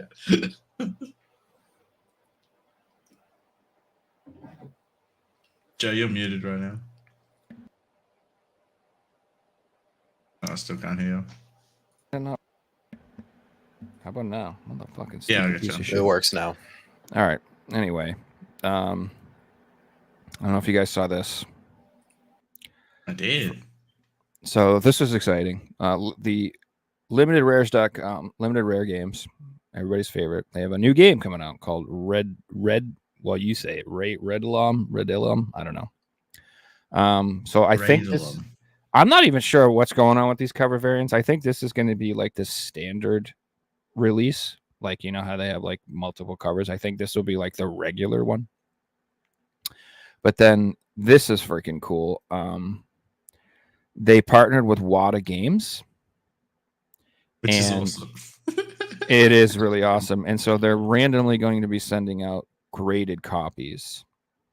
And because they're limited run and they're funny, what they've done is they have, so first of all, these are like a different cover. If you've noticed, these are like special covers. So I think the only way you're going to be able to get this cover at all is if you get one of these. And they're all numbered by 1 to 36 or something. 1 to 48. So if you look here up at the top, it says exercised limited rare games copy 8 out of 48. So there's 48 of these that are going to go out. And then is the picture right here? Yeah. And then they have cursed limited rare copies. There's only 12 of these, and these have a grade of 1.0, and they're all fucked up. I see another one that is 0.5, which is crazy. Yeah, so I don't know what's going to be more valuable. These are technically rarer. This is going to be the rarest version. Is the shitty cursed version. So I think they're really trying to like push the limits of FOMO madness with this to a level that's never been. And I can't tell you, I am so here for it. That the melted copy looks like it got run over version is probably going to be the most valuable one. Now, Joe, they sat around an office desk and went, I can't believe our games are selling for this price. And you know what one of the guys said? I bet we can get them to like buy a broken game that like looks like shit, like a 101 or and they're like, yeah, we can get them to spend thousands on that. Let's do it. But it's kind of fitting as a horror game, honestly. It is. Well, they have, if you should read the post, they have this whole story about this guy discovered this thing and it was in a warehouse and it was cursed, and then the magic and the voodoo. It's like a bunch of horse shit, but they have a whole like lore behind these things of how they ended up like this. All I know is it's amazing. Mario, what do you mean? You're not gonna open it. You're gonna keep it sealed. Well, no. Mario brings up a good point because people don't actually know what this game is. Like you can't play this game right now. Like the only way to buy it will be buying this version. So it's probably a terrible game that they paid someone to code for them in 5 minutes that mightn't even work. I have no idea what it looks like, the graphics or anything. I have no clue. So when does that come out? So they said by Monday probably, because they're assholes. I love them so much. I just keep following their Twitter and usually they don't sell out right away. It's usually a few hours. So. Could be today, could be tomorrow, could be tonight, could be Monday, could be next Monday, could be 3 Mondays from now. All they say is whatever. It could be Monday on the 30th of August 2025. Could be Monday in the United States, Monday in England, Monday in Japan. Fucking knows, bro. They'll be like, we use the Mayan calendar, guys. Didn't you know that? I don't know. It's just, it's going to be, that's just great. So, and the other thing about that too, which I noticed, which I did want to point out, which I thought was pretty interesting too, is they said that this is their last PS4 release. This will be so it won't be the last game. They'll just be doing PS5 games in the future, which that's I would think so. Correct. But still, if you are a PS4 collector, the end is in sight, guys. The light at the end of the tunnel is happening. We're not getting the Castlevania. We're not getting any more limited. Like it's gonna eventually. When the Pro comes out, then maybe that'll be it. No more PS4 games. Maybe they'll just all be PS5, which bums me out, but it is what it is. Moving on. The PS5 Pro leaked, supposedly, or whatever. I don't know if this is true or whatever, but these are the designs for the Pro. And so far, what they have leaked, quote unquote, which I don't know if it's actually true, is it doesn't have a disk drive built in.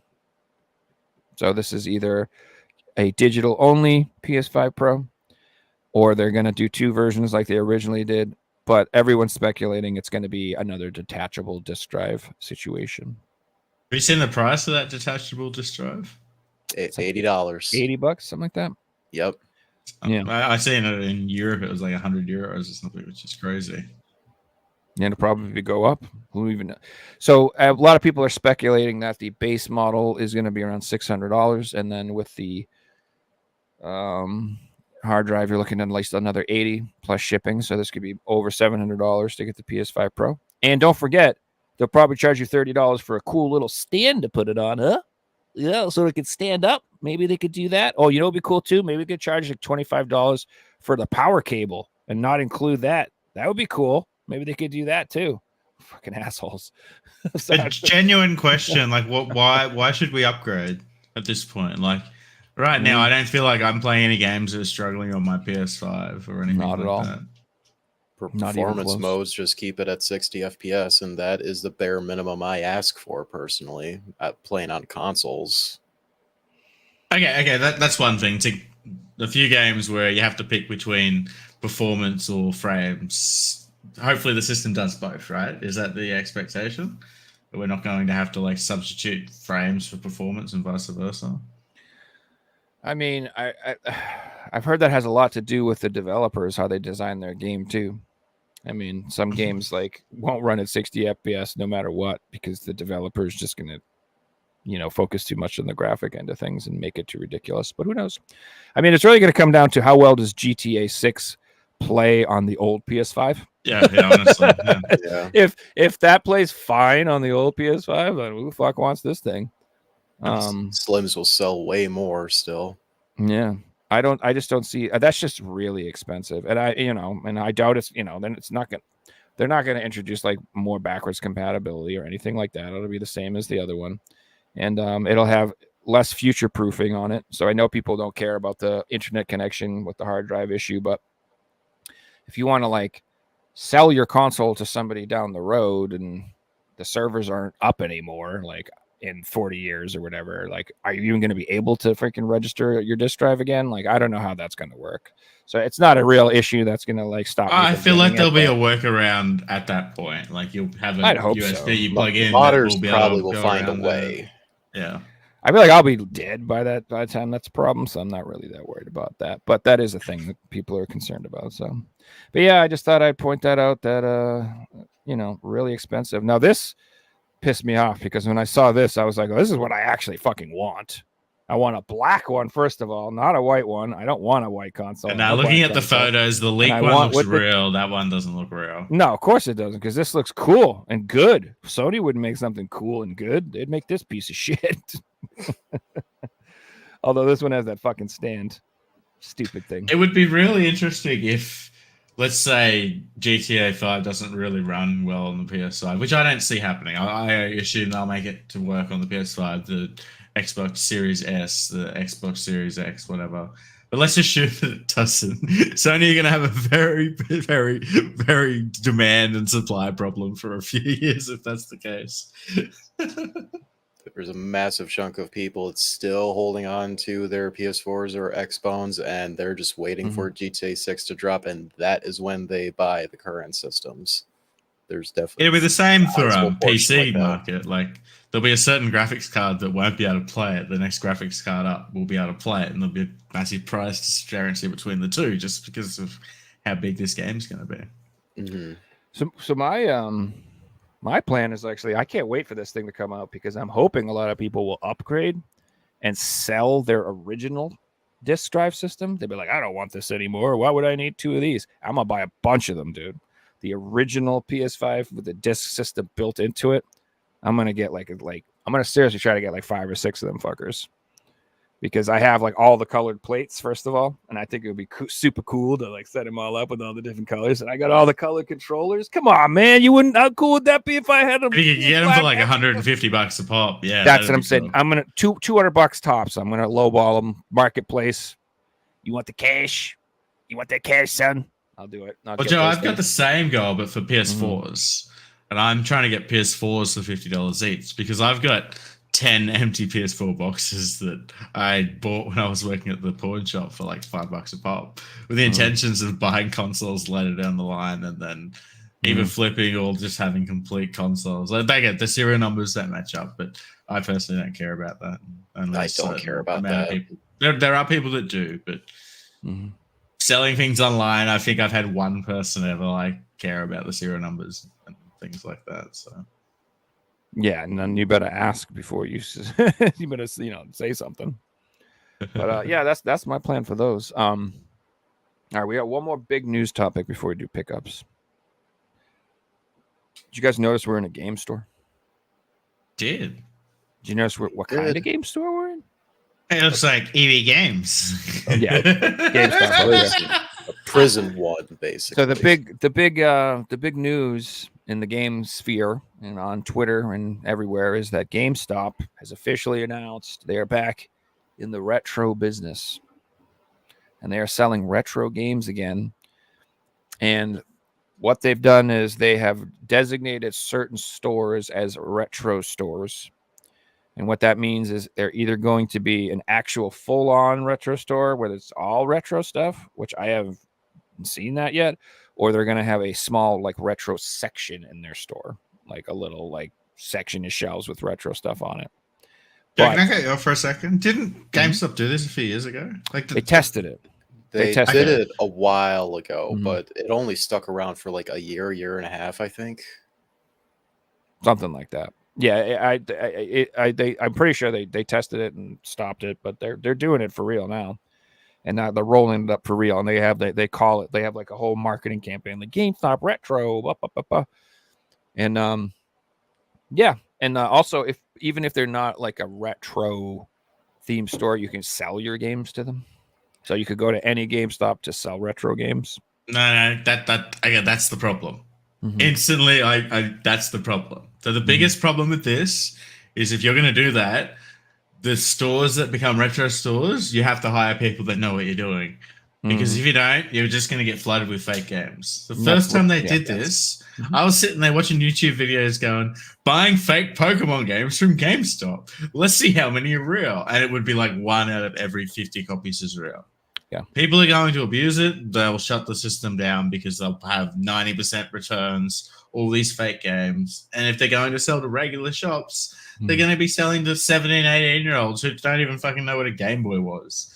Trying to use a Game Boy, the touchscreen doesn't work. Like, seriously. No, that's not going to work. I'll get back to you, Joe. And these days, it is way more abused of making fakes of like Pokemon games, especially, or just like all Nintendo handhelds at this point. The DS is starting to like get there with fakes out there. 3DS is not there yet, but all their older handhelds, they just get fake games so much. And no offense to the GameStop employees that's watching, just you're an exception to this. But most GameStop employees, especially the ones that I go to for my local stores, they don't know anything about video games. They know absolutely nothing. I think it's embarrassing. I walked in there today to check out the store with my PlayStation hat on, and I'm like, "You guys have retro games?" He's like, "Yeah, we got Xbox." I'm like, "Fuck you! Do you see my hat? Where's your PlayStation games?" I was just like, "Why would you say that?" I literally have a PlayStation hat. I was just like, "Why?" I don't know. It was just so funny, man. I was like, his first thing, we got Xbox. I'm like, "Oh, really?" Or like a month ago when I went in there to just buy so many Xbox gift cards for the 360 store, and they asked me, "I was like, well, what are you buying here with all these? It's for the 360 store closing down." Yeah. What? What do you mean? It's for the 360. What? Where have you been, dude? Like, that's still up? Don't expect people to know everything in the industry, but like big headline stuff like that. If you are somewhat invested into games, I expect you probably know something like that going on at the time. But hey, who am I to judge for what you should keep up to date on this whole industry? Anyways, that's all meaningless at the end of the day compared to So- all the other problems we have in the world. So I think Figsy. I mean, obviously, I think that the biggest problem is going to be fake games for sure. So Agreed. it just depends on how they do it. So I don't know if this is accurate. I'm not sure, but I read a lot of crap today about it, and I'm pretty sure they said the way that it was going to work is that if you sell them games, they get shipped to like a warehouse or something, and then they're supposed to get like checked over and then shipped out to different stores from some center or some shit. So if that's true and they actually have people in the warehouse who are checking the games and they're making sure they're real, that could work. But like if it's just like on an individual store-to-store basis based on what Mo, Larry, and Curly over there fucking know, then you're gonna have some issues for sure. But I still see a problem in that.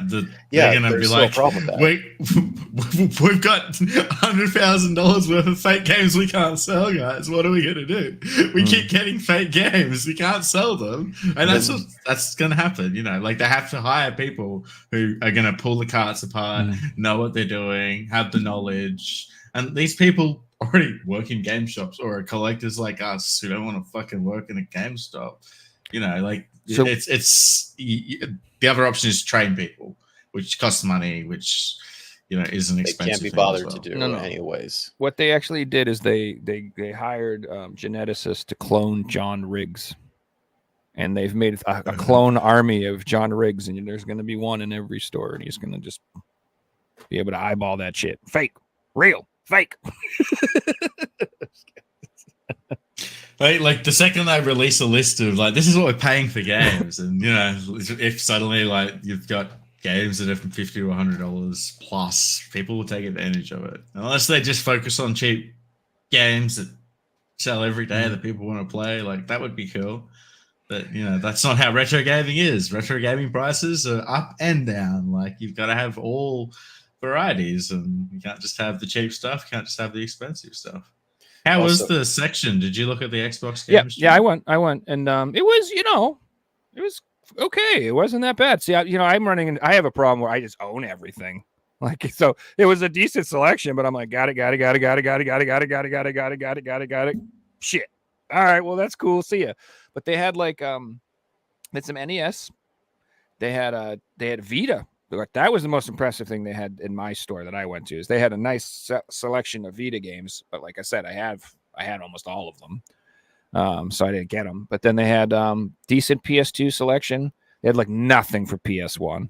They just had like Final Fantasy 9 loose disc. Like everything was loose disc too. They had no cases for anything. It was all just loose carts and loose discs. Oh, okay. What's the point?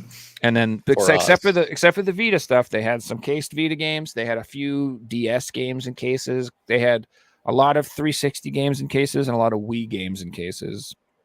So they, but overall, it didn't blow my mind. Nothing If you're rare. only selling incomplete stuff like that, you are avoiding the whole like collector as an audience.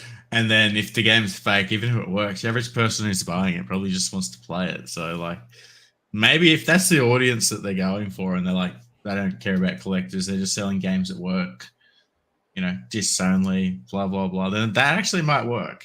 It won't be for us. It'll be for a different category of gamer who are just looking for cheap games to play. I can see that working. Maybe you can those sell parents, fake though. games to someone as long as they work and they still have a good experience. They're not going to complain. I mean, Until and it stops working a year later. well, sure, if it's like Yeah. a burned disc or something. I feel like as a disc collector, I'm at a huge advantage though, because those just aren't faked as much. Artwork, I'm worried about. Repro stuff like that.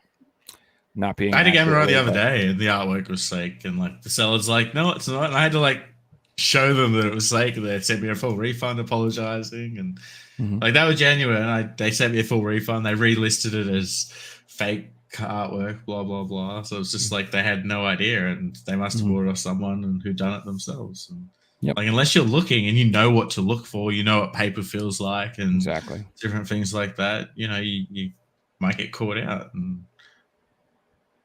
Yeah, and and it's also like with like PS1 games, like if the case looks brand new, I'm mad sus. Like it, you know what I mean? It's gotta look like a used game to me. Like it's gotta have you some wear. The manual can't look too good. Like even the nice manual's got to have like one crease in it on the one page or something. You know what I'm saying? Like it's if everything looks too good to be true, then it is too good to be true, unless it's sealed. And then It depends on the title. You find common like shelfware That's games true. that no one's played. that's true. You'll get sports games in immaculate condition and stuff. That's true. But like You're the right. Gran Turismo you picked up the other day, finding a minty one that hasn't been in a collection. Good luck. Correct. They're all the double cased games, or like the dual ones. Those are the hardest ones to find in good shape. They To all find have the manuals cracks. with them. Yeah. So, but overall, I think it's a cool thing. I mean, I'm not mad about it. We'll see how it goes. I'm happy there's another place in town where I have an option to potentially get a good game. The prices were really good. That's the one thing I will say is like the prices were very fair. They weren't like Final Fantasy 9 was like $20 or something. I want to touch Therefore- back on this topic in 6 months. Check out the next order of I ordered Pokemon games from GameStop. Let's see how many are real, and let's see the results. Because Yeah. I think cart stuff you're rolling the dice for sure. For like NES. I get NES flooded with games, fakes. It's I not look going to forward work. how those So- are. Because like if Nintendo catch on that you're selling fake stuff and it's GameStop, there'll be a legality issue there. So There could Yeah. be, yeah. it's not like a small company. They'll be like, oh, they're a $1 billion company. Let's take them to court. But yeah, I think it's cool. One thing I would like to echo is there were a few people online I saw say this too, including John Riggs. I think somebody else too. Like, why didn't they just call the stores Funko Lands again, or bring back one of the old ones? I read that, but That then would've they're been going to cool. have the whole stigma of, oh, it's just Funko Lands, So to rebrand it kind of makes more sense. I like. But it's cool that they're using all like the retro logos and like the announcement was really retro and things like that. Yeah, I think it's cool. I mean, hey, at least they have games in their stores. At least they didn't announce they're gonna just sell T-shirts and fucking Yeah. dolls. And just a Controversial wall of opinion. Funko These Pops. stores will be the only stores to have video games in like 5 years. Yeah, I think the regular GameStop will be like a game hot topic. It's going to be like a game theme store. You could get Mario lamps and shirts and towels and slippers, and you'll be able to get game themed stuff. Board You've games, got to buy like cards posters. for like Roblox and Fortnite bucks, and Mhm. there'll be a card section. There'll be Pokemon cards and plushies and T-shirts, and I agree. there'll And be then coffee cups. if you want a and physical game, then drink go to holders. the old timey store. If you want to, Yeah, that's where the old people shop. you want what now? A video, a game? We don't do that here anymore. Go down the street. Like, are there music shops around? Are there like? There's still bookshops. Yeah. I still see bookshops around. There's still Books music. still- Well, in the Same. mall, there's a music store. Is I there? mean, music's Yeah, kind of like over I here. don't know. No, you're right. I don't know if there's any music stores left in my town. Damn. When Newbury Comics closed, that was sad. I used to live at Newbury Comics growing up, dude. I went there like, There's still so much, dude. there's still 2 vinyl stores in my area, and went to one of them. I actually picked up a brand new Minecraft vinyl record from them. That was pretty cool. Nice. God, anytime anyone's played Minecraft music, it's not that type. It's that stupid freaking trolley shit. You ever seen that? All that horrible brain. Ugh. Yeah. You guys ready to do some Speaking of pickups? us, if we think Oh. EB Games will sell retro games, I don't see it happening in Australia. I would love for it to, but I just don't see it happening. The market over here is just so crazy that if they did it for one weekend, it would absolutely crash the system because people would take advantage of it. And I don't know. I don't think they would try and do it. I feel like your inventory is a lot smaller, too. Isn't it just like way harder to find retro games in general in Australia? Yeah, but it's a case of there's a lot of people just hoarding stuff. Mm. Yeah. Like it just is what it is. Bastards. small population and the people who have Who been would doing do it have so? been Who doing would, it for a who would long time. hoard stuff? Who would do that? Who would buy all the games up and keep them in their house for themselves? What a bunch of jerks! Someone this week that I went to buy games off, Pokemon games, and he had like 10 copies of every single one box. Okay, well that's weird. Okay. And selling them for all above eBay prices too, like just weird, Well, if he's selling them, he's selling them. I mean, who's laughing at the end of the day? I guess. Who would like to go first? I've only got a couple this week, so I'm gonna You want to go smash it first? out. All right. All from the one franchise with no prizes. Yeah, I guess, in my only a hands. couple, but it's probably like $6,000 worth of games. Freaking Pokemon. So the first one is the most expensive in the Ranger series. The Ranger series is a spin-off title for the DS. So this is Pokemon Ranger Guardian Science. I've never played these games. I will give them a go at some point. Probably this one because it is the most expensive. I'm assuming it's the better one. Maybe. Dude, talk about printing money. Why doesn't freaking Nintendo release collections of those games? You know what I mean? Right. They're holding out. God, Any They're of holding the, out for any the of the rainy day if spin-off they need games, to. honestly. Just like Yeah, what dude. Konami's been doing and Capcom. And Well, then just these imagine two they are from put the all same. they put all the seller? 3DS ones on the Switch and just on a compilation. You know what They I'm wouldn't. saying? They'll do one at a time, Joe, and get $60 a pop, and they would all sell. They will. So these two are from the same seller. I'm now one away from the full set of the mainline titles. I'm only missing Emerald. Unfortunately, Emerald's quite expensive in Australia. The cheapest one on eBay is $900, but the condition is too bad for me. I'm waiting for a nicer one to show up. So yeah, I'm willing to spend don't like blame you if you $1,000 if spend- you've got a copy. Yeah, take your time. Yeah, I won, but they'll show up. If you get it sold, there's 3 or 4 that I would have bought. So I'm just like, I'll just wait a couple of months. One will show up. Blah blah Mhm. blah. But I'm happy to get these two. They're in pretty good condition. Like the boxes are perfect apart from the front of them, and they're both the same, owned by the same person. So he must have been like rough when he opened them. I'm happy to have all the sides absolutely perfect, which for me that's the biggest thing. For display, Anytime yeah. there's a rip or a dent, I don't like that. So I have to have all the sides perfect, which is quite difficult to track down. So here we have Sapphire. I'm happy That to looks have this. great. Really nice. Yeah, it's like 9.5 out of 10. Mhm. Apart from that little thing there, I had played Sapphire as a kid. My brother had it on his GBA. Absolutely loved it. One of my favorite Pokemon games. Very happy to have it in the collection. Looks great. Sit next to Ruby. And then this one was quite expensive. Didn't have these ones growing up. I never played them before. Probably will give it a go. And that is Leaf Green.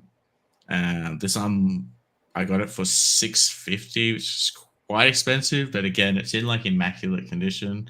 This one's even nicer than the Sapphire. So like this would be the 9.5. That would be the 9. Every side's just absolutely perfect. This is what I'm saying. You only got 3 games, but dude, it's like $1,000. You've been going so ham on this. I got like Going 8. hard. I got like One 8 left. games. It's like $120. Once I'm done with Pokemon, I'm going to work on PS2, and a lot of the games I'm after are like $20-$30. So it'll be a different story. But yeah, it is fun to collect these games. It's like my childhood. It's cool to have them all like in a glass case on display, and there's one left. So there are a few spin-off ones, but Wait, like I feel that I'm like, I don't even want to buy this. Like it's a typing game or a pinball game or something. So I'll just wait for one to show up at a good price. Pokemon fashion designer. Like fuck. The keyboard one comes with a keyboard, and I don't want to buy it incomplete because what's the point? You have to buy it complete. So it's like, do I even want this one? I mean, eventually, when it's the only one left, yes. There's another one called Truzy, and it's $400, and it's a terrible game. It didn't sell well. It's expensive because people go for full sets, and like there's not many of them. So I never heard of that one. it's got a different name everywhere else. I'll think of it and I'll come back to you guys. Sweet. I'm gonna go second because I have a feeling B Street's got a really nice shit. So I don't want to go after him. It's called Pokemon Link everywhere else. Okay. Or in Europe, gotcha. I think. I think it is Truzy in US. So I've been like I remember I told you I spent all that money on my dog and stuff. So the games I have been buying, I've been trying to keep them on the cheaper end, trying to pick up stuff that's not so wild, fill in my collection for things. So I didn't have these games, and I don't know, I just bought them all. So I got a Jet Moto 1 Nice. and Jet Moto 2. And surprisingly, Jet Moto 3. I think I only have 2. Still have to get the others. Yeah, they're not. These are relatively affordable games. They didn't cost me much. So, and they're fun games. Like I don't know. Lately, I've been like super into racing games. I've told you this. I mentioned it. I think every show for the last few weeks. But like, I don't know. I just kind of. We were talking about racing games for like a multiple episodes, and I just got like really back into them again, and I've just been having so much fun. And I really like collecting them because they're relatively affordable, and I really like Most them. are really cheap. Yeah, thankfully. and I legitimately love the games, and I have a super fun playing them. So I'm just thrilled that there's like any games left that I like to play that are fun that I could still get for a decent price that are cheap. Like that just makes me very happy.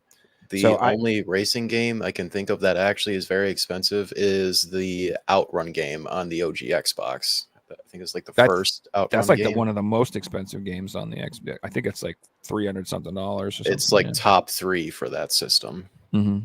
There's some other ones that are relatively expensive. There's a couple in the 360 that are decently expensive now, but I don't know if they'll stay that way because of the 360 hype. It might die down a little bit. And there's a couple on the PS2 that are not expensive, but they're in like the $40-$50 range. A couple of them too. But yeah, and in general, they're just super, super cheap. And they're really fun. So I've been loving it. And it's funny because gosh, what's his name? There's a guy on Twitter I follow, like Michael French or something like that. I think he works for East Asia Soft. And like right at the same time where I was like all of a sudden obsessed with racing games, apparently this guy was too, and he just started being like, I've been playing all these racing games, and he's been doing showing, and I've been like just like reading all his posts and buying all the games that look good. And I'm like, I said to him, I'm like, dude, thank you. I've been this is really helpful. I've been like, right as I was like, I really like this. He's like, here's like every cool racing game that came out on the PS2. I was like, hell yeah. Yeah.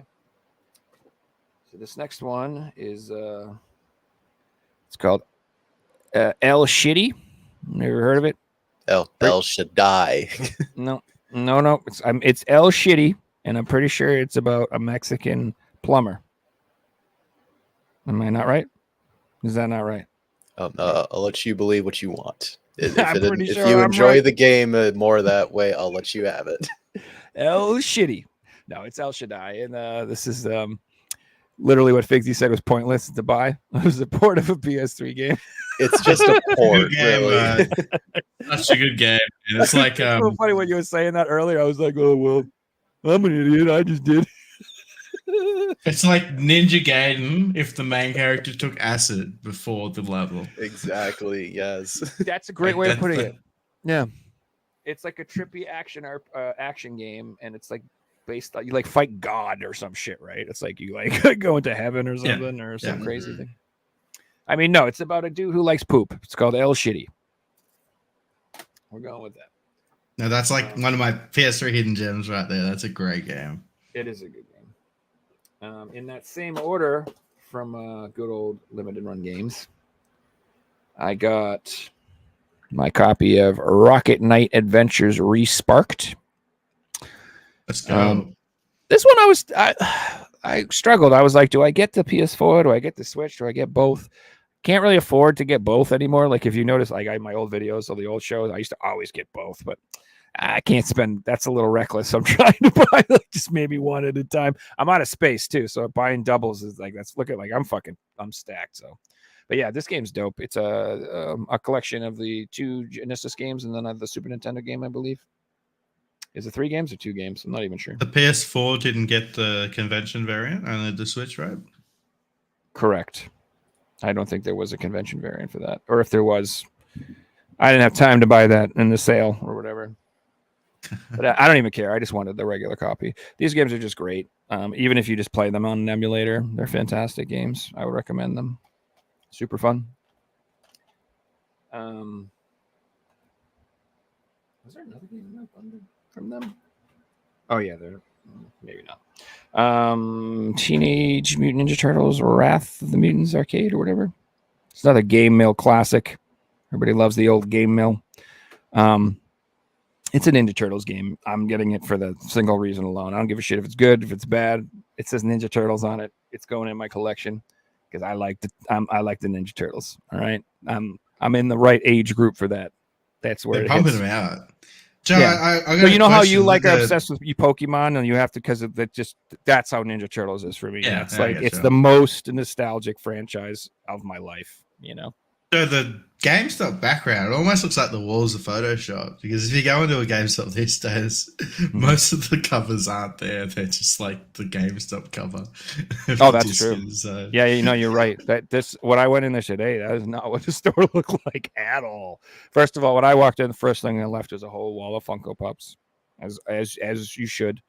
And then it was everything, all the games on the right side, and like you said, almost 90% of them are that GameStop case. That's not like an Yeah. actual case. I've seen photos. It's a lot worse in Australia. Like, it is full walls of it. It's wild. I posted one the other day, actually. I'll try and find it. Oh, this is the other game from that order. I'm an idiot. I picked up Glay Lancer and Gnoog. Nice. These are Genesis shmups or Ooh. Mega Drive shmups. Mega Drive mainly. Yeah, I always say Mega Drive. That's yeah, and I think some of these. I don't know if we even got. So Gnoog, I think, came out in the West and in the East, but it was one in. It was called Wings of War, I believe. I think that's the same game, Gnoog and Wings of War. I could be wrong, but I think that's correct. And then Glay Lancer, I don't even know if we got that in the U.S. Did we? I don't even know. Maybe, but it's a fantastic game. So, Super dope. My local game store does have the original Mega Drive card of Glay Lancer in, and if you know how much that goes for, it's like $400 or $500 complete. Mm-hmm. And it's like I told you, Joe, like I see that, and I have played Glay Lancer digitally on PS5, and I platinumed it as well. And like I see those prices, and I'm like, everyone involved for making the price like that, you're one of the highest mofos in this industry for that. So whatever idiot wants to spend that money on it, you do you. I found that photo I can't- was talking about too, and this is real. This is from a GameStop. Yeah. That's just- what they were intending for most of it. But they, That's you know, wild. I expected it. I don't expect it to be complete. You know, it's nice that they have a case at all. My only thing about so this is another talk. I don't want to go off on that too much again, but yeah, one of the things that people worried me is that like, what if they still throw away cases and manuals? Don't fucking sell your games to them. What if they do that still? What if they are like, oh, just use the stupid cases on the walls, guys, throw this shit out. Oh my God. I'm just sure don't- they're I probably just- still doing that. I just like- don't like the idea of them touching all this rare stuff. Like I don't even want them to be involved. They're like the worst, most for a company that sells video games. They're just disrespectful to the product. They do not give a shit. Like it's like imagine if like fucking you go to the supermarket and all your cereal was just in a bowl and they're like, we don't got fucking room for boxes. We just take that shit out, pour it out, fucking scoop it out of this bucket, take it home. Supermarket's Fucking- a bad example because they throw a lot of shit out that could still be eaten by people. But like, or Right. just if you don't believe Joe, just look up GameStop dumpster diving videos on YouTube, and you'll be shocked at the stuff There's that they so throw out. many of them. And what they back do then. is they slit the discs and they cut things so you can't resell them or you can't collect them or can't use them, and you know it's just. And did you see that Twitter Sucks. post they did right after the 360 store closed? Guess you guys just wished you bought physical games from us now. They got flooded with so much hate for that, and people saying, says the same company as you said, Figsy, knifes the discs and just tosses stuff out. Mhm. And today we're just, oh, okay, yeah, I'll come into your store and buy, some physical games. They just send a picture, just Funkos. It's embarrassing that they just have. Like when they made that post, they didn't even sell 360 games at that point. Like, what a joke. They didn't. No. So I got another gem here. I've been eyeballing this one for a while, and I bought it just because it goddamn went on sale and I had to. But I did pick up Walking Dead Destiny. Another Game Mill Entertainment. I think I'm gonna I might as well. I think I'm gonna go for a full Game Mill set, just because I have so many of them already. I have this. I have the one I just showed you. I have Shrek Racing. I have freaking Gollum. I have Kong. I have so many Game Mill games. I'm like, I think I'm just gonna look it all up. The AAA stuff. So I'll have the full Sedesco set. And then the full Game Mill set to go with it. So I'm gonna stick to Atlas and NIS America. Yeah, it's probably a better investment if you're looking for a monetary gain. I'll actually play them too. Oh no, dude! I might play Walking Dead Destinies. I mean, that looks. No, I'm not gonna play that. Exactly. War Jets for the PS2. Oh, that looks cool. Yeah, this was a recommendation from Nerdy Nick from the N Squared podcast when he was on the other day. This is one of the games that he recommended. He said it was sort of like a Twisted Metal style game. I don't think. Oh, okay. I was thinking like Star Wars pod racing or something. So I mean, I don't know. It doesn't look like an arena fighter to me, but it's like I'm not sure. I haven't played it yet, but I think you just fly around. Oh wait, no. It says 9 air combat vehicles, defeat all gangs to fly every killer. Maybe it does have that. 33 fighting arenas, air to air, air to ground fighting. Oh, I was watching the air to ground fighting, I think, because the guy I was watching in the video was just flying around blowing shit up on the ground. But either way, it looks fun. The graphics look tight. The controls look good. This is my type of game, so I like it. And Nerdy Nick's a good dude. If you haven't watched that episode, it was the N Squared podcast. It's a great episode, and you should go sub to him too. He's a good dude. He's got a really cool podcast as well. If you guys want more gaming content. All right, so the last thing that came in, Figsy, is I got that order from Linda Ring Games. Whoa, I'm involved in this. Let's go. I got my copy of Castlevania Requiem, and I got my cool game. Can you see? Are you gonna open it? Fuck no. Because it's got the cool variant inside. Absolutely not. You know what else it has on it? That sticker right there that says Comic-Con. And that's on the outside. A sticker. Son. Yep. That's on the outside, son. That ain't getting opened ever. That's staying just like that on the shelf. And so now I have oh man, I have the regular. I have 2 copies of the regular version of this game. I have the NES version, and I have the PS1 version. I don't have the Genesis version, the Bloodlines one or whatever. So I might get that one, and I don't have the $200. Wait, did they make a $200 crazy version for this? I'm sure they did. I don't have the super duper ultimate. I don't have that version, but I have like most of the cool ones. So I do kind of want to get the Genesis one just because then I'll have the PlayStation one, the Genesis one, and the Nintendo one. You're gonna get the PC Engine version of Rondo of Blood? Did they have that too? Yeah. Oh, you mean the actual PC Engine? Hell no! Good God, that thing's like did North America get a collector's edition on $2,000 or something? So PAL got a collector's edition for Symphony of the Night on PS1, and it's like $3,000.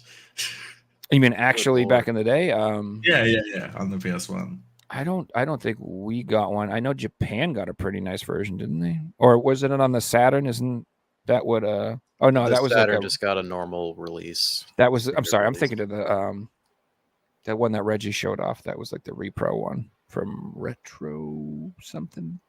Retro. Maybe it's just the Power Ranger, but yeah, it's like at one point I'm like, oh, that'd be cool to own, and then yeah, it's just ridiculous price. I'm never owning it, and then unless I find one just randomly. Figsy, your Persona foil covers are in that box, and they're all wrapped up and ready to go because I don't fuck around with other people's shit. I immediately took them out, placed them in the nice bubble wrap, and I left them there. I'm not. They're gonna come to you exactly as they are, sir. Like I don't want to risk like. So it's time to buy North American games, you're telling me.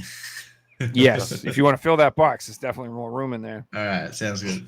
I'm in the same boat with I want you to ship me that Splatoon, and I don't know what else to buy from you, so I might just have you ship me just that one game because I don't know what else to fucking buy. If you want, let me know. Yeah, Work it out. I do want that, but I don't know what else to do with it. Like that Resident Evil thing you wanted, I looked it up, and like there's one on eBay for $150. You know. No, I can get the PAL copy for like $50. Yeah, I'm just gonna do for that. you, it makes sense to get a UK copy over an Australian one. Yeah, and every time I see one of the Australian ones, it's like sealed, and I'm like, I definitely don't need that. I'll take a nice open copy. It's just a sleeve. That's the thing that drives me crazy. It's just a sleeve that goes over it. That's lenticular. Have you got the Resident Evil 3 sleeve? I don't. You mean the one If for you don't, PS4? I'll go and grab it so I can show you what it is. One day I want to Okay. get the RE4 remakes lenticular sleeve. Yeah, That was PAL exclusive, if I remember. there are so many versions of Resident Evil games on PS4. If you could literally, if you bought like all the variants between 7 and the remakes and then the old remasters and then all the variants and everything, dude, I bet there's probably like over 30 games, I swear, of just Resident Evil variants. It's insane, especially if you start collecting internationally and all that stuff. Hmm. My goodness. So here, it's pretty cool how it is, actually. I just looked at it. So it's Resident Evil 3. It's got a lenticular slipcover. That is cool. It's just got no ratings or That's anything on the nice. front, which is kind of cool. But it's clear. If you pull it out, Mhm. it's completely clear except the lenticular part. Oh, that's cool. Yeah, it's kind of neat. Yeah, I wouldn't. I can see if I can find one for you. I don't know what they go for. Sweet. Yeah, dude. What'd be cool is Griffin Knight Epic. You know when to find a copy of that. Does you have one on the Switch? Do you really need to? Yeah, man. I have like every shmup on the PS4 except for that one and the freaking $400 Darius Japanese collector's edition that came out in Japan. So it's funny. Like I like the game, but I wouldn't own it, knowing the price it is today, unless I bought it at retail. You know. It's just a shitty game. You should sell it for like $50. It's total crap. Yeah, that I like it in my collection. So sorry. It has All gone right. down in price. Like it used to be a $500 game. It's not a $500 game anymore. No, it's like It's like a $300 game. it's like And that was with yeah. the Switch copy coming out, and people who really wanted to play it then went and bought that version instead of buying the PS4 version, etc. I think the cheapest one I've seen is like 150, and then on average it's like 200 to 300 still. If it's sealed, you're looking at. I'm thought that's like a used copy, cheap one. Mine's And then sealed with the postcard and the sticker and everything Yeah. that came with it, And I got a low number too, which is cool.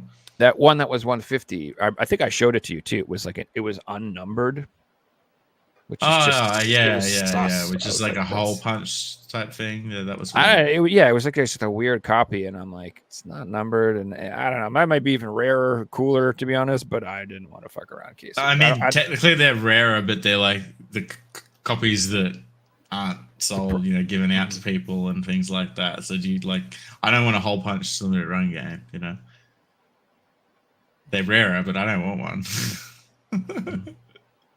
All right, bring us home, D Street. Alrighty. So I bet this is gonna be good. Well, I wouldn't say I got, say, like really sick stuff. It's just very varied for what I've got. So, Figsy in here, I recently went on a road trip with my friend upstate here in Michigan. Just go to multiple different stores that we haven't been to in a long time. Nice.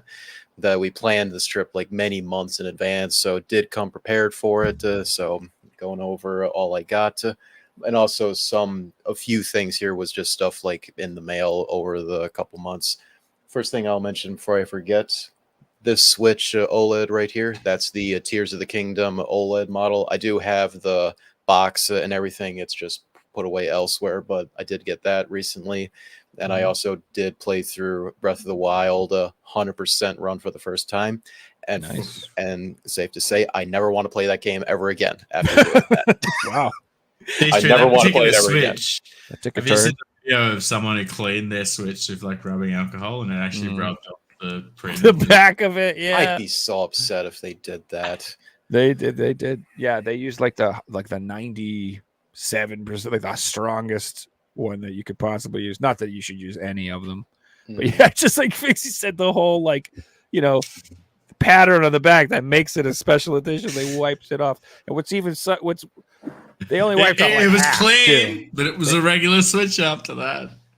Oh man, I would be very, very sad. But you know what happened is now people would just put it on eBay and then just not show you the back and sell it to you. That's what they would do. hate it when Those they people do are pieces that. of shit. That's fine. eBay got a guaranteed return policy. I'm returning that. If someone tries to absolutely, fuck me yeah. around on eBay, the second I open it, I've filed a return within like 30 I know seconds. if you're I'm- selling stuff on eBay, like me and you both, Figsy, like we know what it's like. If someone, whatever reason, wants to return the thing, they're gonna win at the end of the day. So I Yep. give them multiple pictures as if it was actually me buying the product myself, personally. You can put no returns, but eBay have their own return policy, so it doesn't They matter do, if you have yeah. no returns. So you may as well just put returns and increase your sales because people will be like, "Sweet, this guy's got returns." Yeah, it'll give the buyer more confidence too. So yeah, I don't really have like no returns turned on for my listings. I haven't sold in like a year and a half still, but future, like I'll definitely be doing that. eBay will pump you up in the ratings too. They want you to have returns. That's So if true, you don't yeah. have it, they'll be like, "Let's hire this guy and let's pump this other one up." You got to jump through all their hoops. Right, that makes sense. So you mentioned about the lenticular covers you showed off. I got this one art piece from one local store here recently. It is Samus Nice. Aran. Oh, let's go. Wait, Samus is a chick? What? Mhm. I'm sure this was from Motor City Comic Con like a year or two ago. I That's just didn't really like pick cool. it up, but went ahead and got it. That's like legit cool as fuck, dude. I Yeah, that's nice. love lenticular Like the whole way it's like the covers so suit much. cover. That's really cool. Yeah, Mhm. that's a really clever use of one too. Like that's neat. Yeah, I like that. I think I like how there's you can still damage. slightly see her face through the screen. Yeah, at yeah. You certain can angles. always see her eyes. And she's still looking in the same direction too. You can tell. the gun That's pretty faces rad, the way bro. the arm The goes Metroids in and- the corner move slightly too. Oh, you yeah. can tell. Yeah. And her pistol, the Zero Suit, it's the pistol, and then the actual Yeah, the cannon it plasma goes cannon. Yeah, to. let's go. They paid attention to all details with this. It was really That's cool. Oh, we'll But be on Metroid lenticulars- Fever once Prime 4 comes out. Oh, I can't wait for that. I'm requesting Mm-hmm. time off work when that comes out, just like I did with SH2 Remake. I think my most favorite lenticular cover that I have would probably be this, the Xenosaga 3 lenticular, that in the States, this was exclusive to Best Buy. I've had this for quite a while, but I definitely want to make sure that I scored this. It has gone up a lot more since then. I was really happy that I got it like 2 years ago at this point. Yeah, I mean, just the regular version's pretty pricey. I'm assuming that's It still is, yeah, because the game didn't sell well in general back then. that's But one cool. other PS2 game I got during this trip, I never heard of this game until I was recently doing research or just making up my whole wish list of PS2 games I either like want to buy or am interested in, and this was Mhm. one of them, Nightshade. Oh, dude, that game looks sick, Nice. dude. It looks like a Devil May Shinobi Cry or hack something. and slash game. Just like the cover instantly drew my attention to it, and this was probably the most expensive. It's at least That's from on the my one list, store too. I got it from. It was the most valuable game that I bought. But yeah, really happy to get it. Thankfully. Well, I want to buy that one too, so nobody else buy it. That game sucks. Keep that price down. It's terrible. It's one of the worst games ever made. Terrible. Pick up this shit. Boo.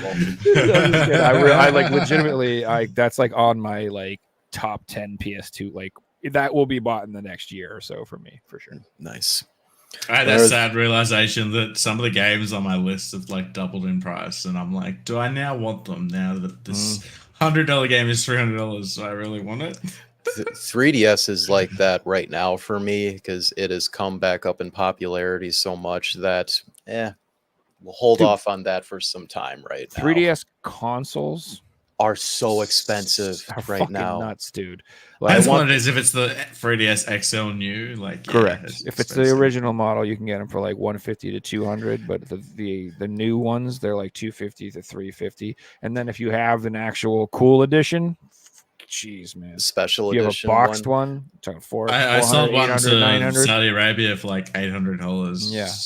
And at the time It's I bought it, it insane. was on eBay for like $150. You know, and Mhm. I didn't expect to flip it, but I looked up the value and I'm like, all right, that's not worth that anymore. It's time to get rid of it. What also sucks for me, I want to get like all special edition Zelda Nintendo consoles. I have the Switch OLED one. I have the Wind Waker Wii U system.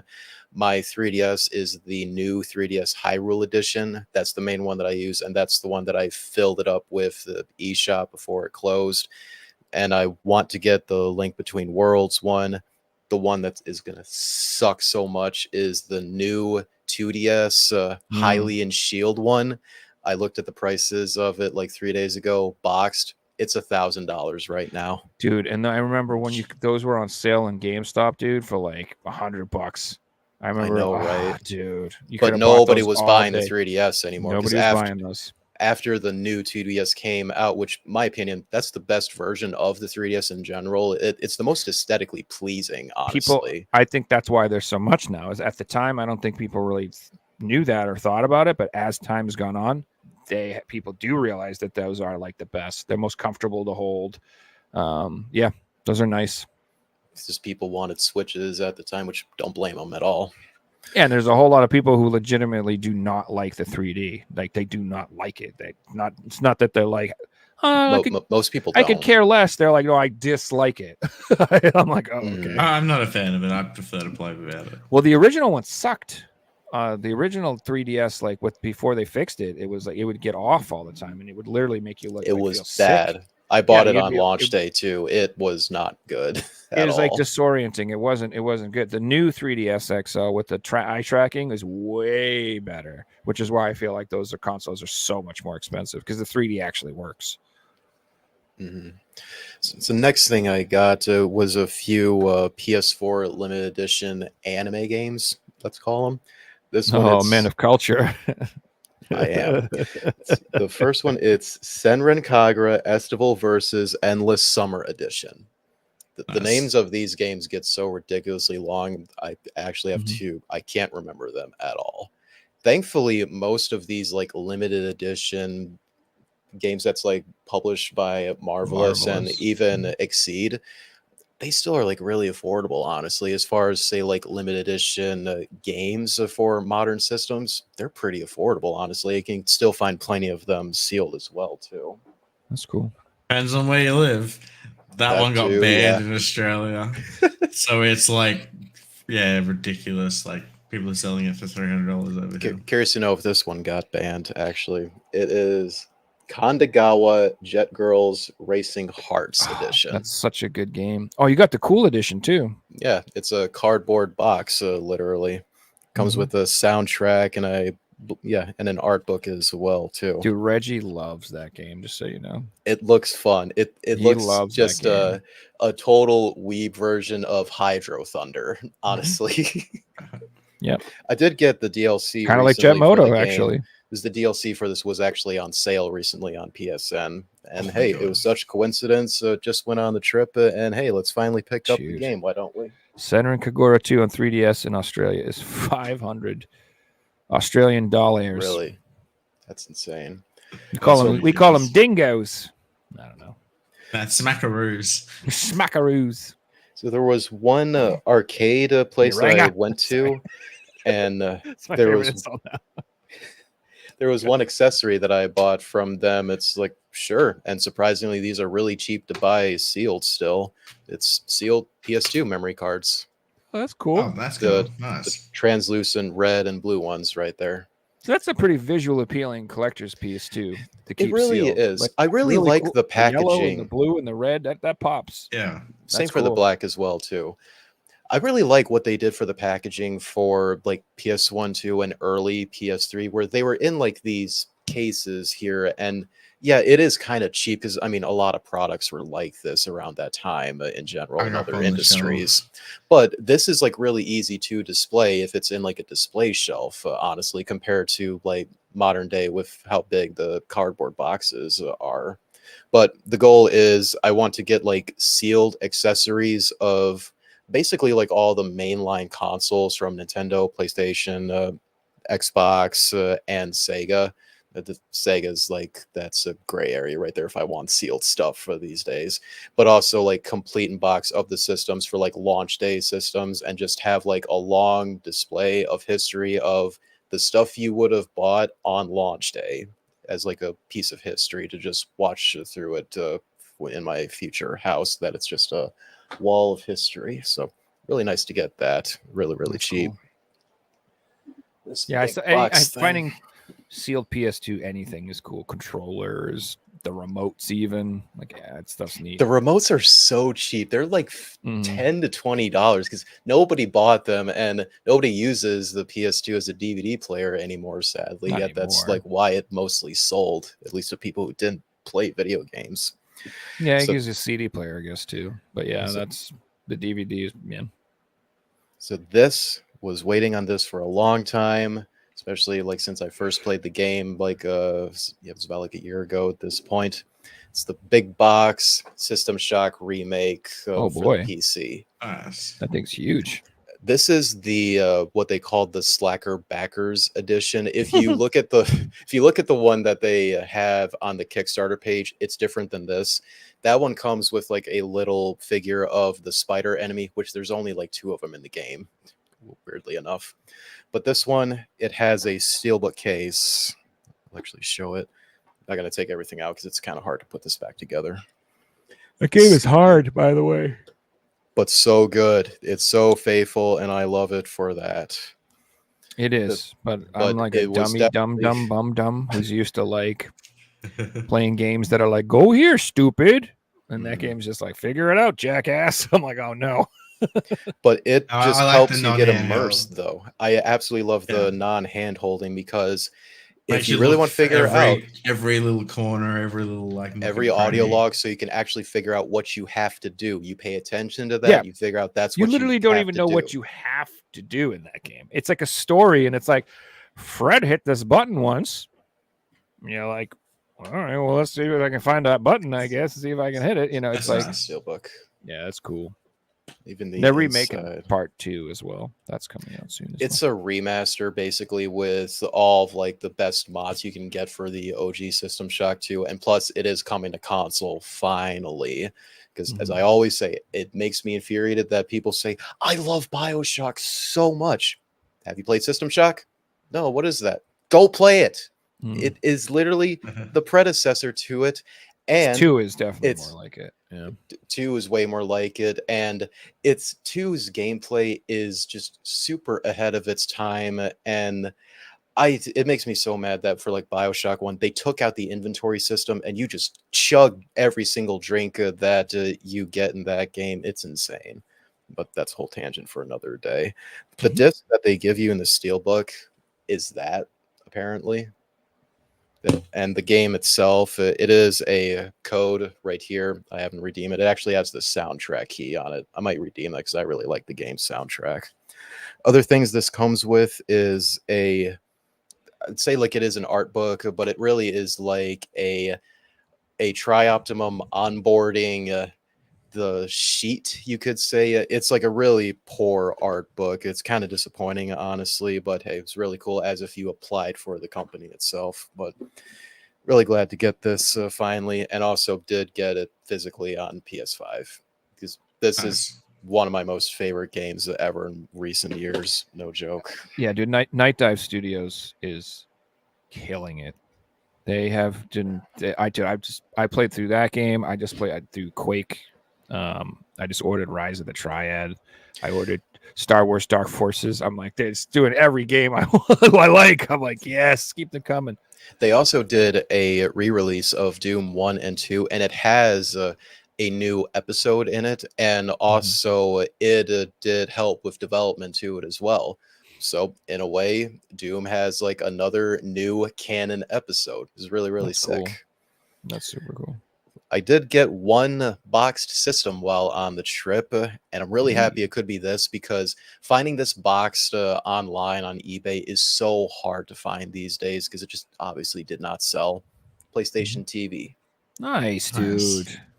What kind of sucks with this, I could tell that it probably came from like a Walmart or a Meijer where it was just shitting on an open shelf, and it had like that class that wraps around it with the wires, and they use a key to unlock it at the checkout. So It's just got therefore, some there's squishes. just like dents in like specific spots on the box, but that's okay because everything inside, it's like the person that bought this originally cut the tape and never used the system.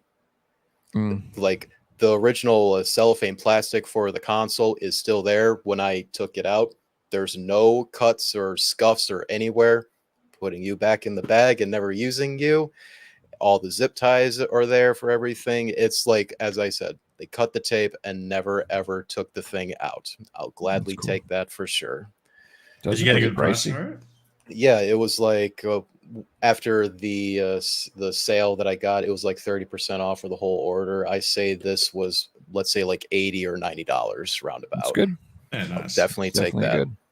I do have my original one that I did get on launch day. Matter of fact, I for some reason just didn't keep the box because that was before the collector's mind that I had. But it's like crushed in between my PC and PS5 there. Maybe I'll mod that one day, but yeah, You we'll should see. definitely mod it. If you have two of them, hell yeah, you should mod one of Yeah, them. now that I have a second one that's like essentially in like never Complete, been touched, that'll be like the display piece. So one day for Vita stuff, because I now have like a complete boxed 3G Wi-Fi model, a slim model, and now have that. So like just the main systems of Vita is done. Now it's just like special editions I would have to get for consoles. All right, one other edition I got, another anime game. It's Record of Argrist War 2 Limited Edition. Nice. If I remember, this was like a grid-based strategy game. Those type of RPGs do interest me. It was really, really cheap. This was like $30 roundabout. I heard that's a good game. I've never played it, but All right. One other thing that I've definitely gotten into lately has been magazine collecting because, you know, recently Rip Game Informer, and that has really just made me create like a big wish list of all of like the outlets that pad magazines and just pick like the ones that I want to get. So here at the same arcade place that I got the memory card, we got some GamePro magazines right here. nice, dude. This one has like a headline of a Vice City. Yeah, it's back then. GTA. Yep. Let's see. Shenmue 2. Ugh, I hate that game so much. Link to the Past for the GBA. That was another I heard that thing. game's decent. Yeah, I'll put these on the floor before it slips. Right. This next one you got Perfect Dark, and I think Hey.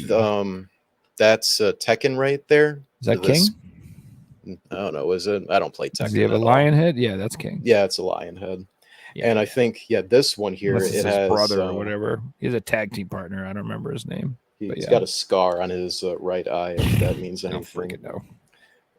I love that it says hands-on with the PlayStation 2, including Tekken. So I believe this came out. Which was this? June of 2000. So that was launch year of Oh, the wow. PS2. So if this was the one, there was like 2 pages where it was like just PS2 stuff, and it looked really, really cool. I'll look forward to reading that one day. Next one is mostly Resident Evil Code Veronica. Full art right there. Pokemon Stadium on the front. Majora's Mask is on here too. Pretty nice. Next one, Siphon Filter 2 for the PlayStation. Classic. So those are some PS1 games I'm going to be after as well. No, I got the Jet Moto set. I like picking up little sets at a time like that. Sure. I don't have those games. I've never played those games all the way through.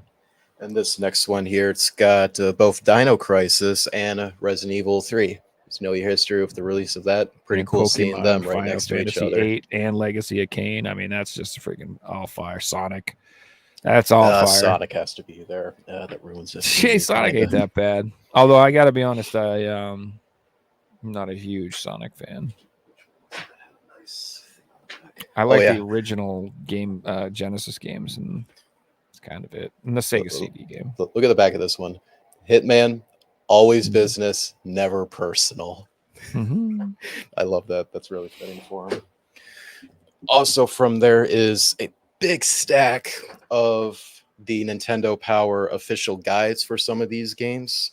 Oh, Some of goodness. these do have like the fold out poster, but it's not actually a poster. It's just like extended guides, basically. Mhm. The first one is Final Fantasy V Advanced, Nice. Final Fantasy Chronicles. I see it. Crystal Chronicles right Mm-hmm. there, Sword of Mana. Nice. Love that never, series. never seen Can't- gameplay of that. Can't Mana wait game. to get Trials of Mana. That's on the list. I got to get that too. It's too many damn games, man. I know people are like, Visions "Oh, of Mana games suck. just There's came no out today, games. There's no actually. games." I'm like, get out of here. I can't even. I'm drowning in games. Next one, Star Fox Adventures. In fact, if you bought Star Fox Adventures at Kmart back then, you actually got this guide with it. It does have like an advertisement on the front of the case, so you'll see like in like price charting like 2 different listings for it, just Star Fox Adventures or Star Fox Adventures Kmart edition. It's just because it came with a player's guide. It's a nice one to have. Four Swords Adventures for the GameCube. Nice. That's a good one. Final Fantasy IV Advanced. Hell yeah. Just needs 6 advanced if they did make that for the GBA. The last 2 was really hyped to get these ones. These were definitely the biggest ones for me to get. Fire Emblem Sacred Stones. Oh wow, that's sick, dude. And then the big one, so happy to have this, Fire Emblem Path of Radiance. That's sick, dude. That's That's a a cool favorite little game set in the of series. manuals, dude. I like how they're all part of the Nintendo set. That's really Mhm. cool. I really like with the Path of Radiance one, they do have full art of the actual characters. Like every single character, they do have full art of them. Let's see. You see them on like the first couple page for the Grail Mercenaries. You know what the abbreviation is of Nice. full art? It's just fart. Yeah, pretty much. And then after buying all of that, the Sorry, guy Jay. threw me. Shows long in the tooth. After all of that, he just threw in this for free, a Game Genie Hey, Nice. for Super Nintendo games. you cheater. I did have one back then for the Super Nintendo, and I would get my mother's help to read me the code so I can put them in the game. I've used the Game Genie in a couple games. I think I used it on Punch Out for fun. I think there's a few games I used it on. Yeah, I can't remember which ones I used. I don't remember either, but I definitely did. I mean, we had one too. Right, almost done with paper here. Don't know what I did with this one, but I did get a big guidebook of the original Resident Evil 4, and a thing that you should look more into those because they sometimes came with posters. So with that, I actually got this Resident Evil 4 poster that has exclusive art on it that I've never seen before. That's cool. Let's see if I can open it up real quick Yeah, and that's show cool. you. There's one side you have Leon fighting an El Gigante, and the other is definitely a terrifying one. Don't want to rip this. Yeah, take your time. Nice. Let's go. I forgot the name of the thing that I always just sort of go back to, just mutated Wolverine. But I love Fair. that Leon's just off in the distance there, as if he's like walking out of the cell when you first encounter the enemy. And then in the back, there's him with El Gigante in the back. And he's holding the TMP. Love that gun. And thank God he's wearing the super cool bomber jacket. I really love that jacket. That I really want a replica of it one of these days. Are you going to hang the poster up or just leave it? I'll like get it that? framed one of these days. Resident Evil is one of those very few series that I want to collect like almost anything with the name on it and have many different art pieces of it. And because like I've never seen those art pieces for OG RE4, I think that'll get framed. I think I'll do it with the Wolverine guy on the side. Yeah, it came with a Bratty Games that his name? guidebook. Is Garador his name? I don't know. I think you're right. Yeah, Garador. I think that's the name. All right. One thing that I got literally today, matter of fact, is Visions of Mana for the Hey. PS5. Nice. Hey, that game looks so fun. It does look really fun. I've seen a little bit of mixed reviews on it, but regardless, I still want to play it because it still looks cool, and I appreciate a unique art style for a game anyways. But it's only got what's- the Asian English version, right? Oh, that's North American. yeah, it's North American, the ESRB Oh, I there. don't think we got it over here. But how I got that, I pre-ordered it at my local GameStop, so therefore it came with this steelbook with it. Oh, Nice. nice. That's good. It's all gold. Oh, It that's just- cool. I like the back actually more than the front. It has what seems like all of the main characters on Yeah, there, and the Hard to see. Yggdrasil or whatever. and then inside is like Nice. portraits Yeah, I like of the that. characters. With like the gold, it just seems like something you would expect from like a Zelda release. Honestly, I guess that's what drew me to it. Because normally I don't collect steelbooks at all, but this was definitely an exception. Honestly, I am sort of after like steelbooks for PS5 that are released in such a very exclusive or weird way. With that being like one of them, where you only could get it if you pre-ordered at GameStop. One others that's that I have that's like a similar story to that is the Valkyrie Elysium steelbook case. Mm-hmm. You only got this if you pre-ordered it from Best Buy's website. And the A most lot valuable of the steelbooks these days are only available like in collector editions, and Collector's limited run editions. games, Fucked. and Yeah, it's bullshit. I saw like there was when they just announced, and maybe it was Doom. I can't remember. There was some they just announced one that was like a $300 collector's edition, and that's the only way you can get the steelbook.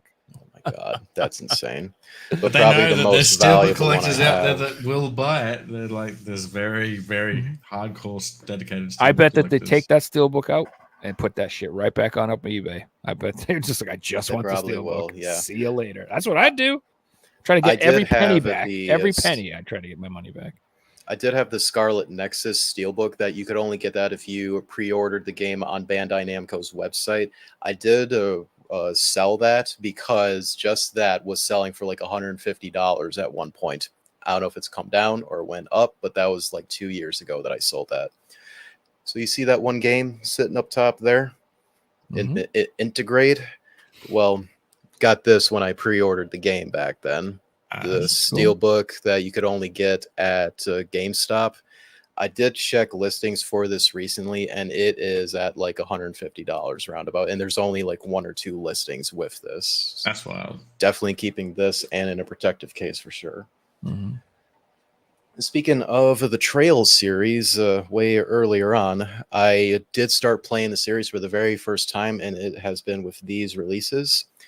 You got Cold Steel 1 Decisive Edition for the PS4, and also got like a couple days later on Yeah, I Cold still need Steel that one. 2 Relentless Edition.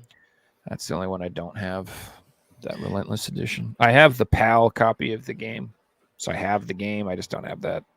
North NTSC America, they version. didn't release them in like a That- standard case. that's that all was you the could get only them. way they Yeah. did it. Which And that's why I don't have it sucks. because it's not cheap. Mhm. I'm happy with my PS3 copy. I'm happy with my PAL copy, to be honest with Same, you. I got the copies as well too. Yeah, I think I might actually sell my Decisive Edition just because. Hey, got mine why as well. why you copies me? Quit copies me. I'm just kidding. Also got my con exclusive variant Nice. as well. Very cool. Very As cool. well as my personal Well, favorite Persona hello, game, Mr. Fancy Persona 4 Pants. Golden, right there. Mhm. Honestly, I expected more of the actual hollow effect. You especially notice it on P3, but I can, barely see it on 4 though. But hey, To me, it's still exclusive. About I'm 626 on a P4. I think I'm 646. It looks, on P3. the spines look rad. They So if you kinda put them do, on your yeah. shelf and you walk by, you can see the hollow. Yeah, they'll pop. Mhm. They pop out on the shelf because of that for sure. So one thing I've really been getting into lately has been some 360 collecting because of the stores closing, and still Mhm. so many of the games are very cheap. And objectively, the 360 had the better versions back then. So I mainly am just after of like my favorite games of that generation that I'll get on Xbox. But one other thing that I might collect, and it saw it with like all of the magazines I've been looking into, is the demo discs that you got with the official Xbox magazine. This one in particular for Armored Core 4. What else was in this one? They also had like plenty of videos of all trailers that they had listed here. What's really cool, if you pop this in your 360, it boots into a different dashboard, and it's the Blades dashboard. So, Let's go. so if you want like a really Nice. cheap way to experience the Blades dashboard, is look for these demo discs. There you can get a taste of what it is without having to spend maybe like $300 on a potentially near red ringing 360. Mhm. One of some 360 games I got to. This is like a unique cover for this well-known game, but was still cool to get. The Batman Arkham Asylum Game of the Year edition. It's kind of like a 3D rendered cover. I don't know if you'd call this lenticular, but it is hard to see. The cover is slightly like warped. You've shifted around enough. It looks like he's moving with It's the like the night background. sky moves Mhm. and stuff. That's Mhm. pretty cool. Also got Beautiful Katamari recently. Nice. This game was going up in price recently because of all the love the 360 was getting, but got it for a good price while on the trip. And this game I saw in my local store before the trip, and I did play this for the first time on PS3. Have to own a 360 version of this game, Spec Ops: The Line for the 360, especially the premium edition specifically. That's cool. Didn't that game get pulled recently or something? Yeah, it did. Very, very sad that it did, because it's a game that deserves to be played by, if you even like any type of FPS game or military game, you got to play that game. It Yeah, will. I've heard it's really good. A It's lot of really, people have said really it's really good. So good. It's what I like to call Silent Hill 2, but disguised as like a military shooter game. Well, when you play it for yourself, you'll know why. Also at the same store, the same time that I got Spec Ops, was the Halo 3 limited edition. Nice. It's like a really thick steel case that opens up on both sides. Has like the game itself, as well as like a documentary of the making of the game, and a few extras as well. Right in the last stack.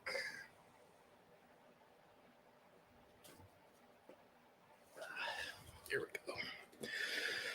All right. While on the same trip, I did pick up the PS4 version of Lone Survivor.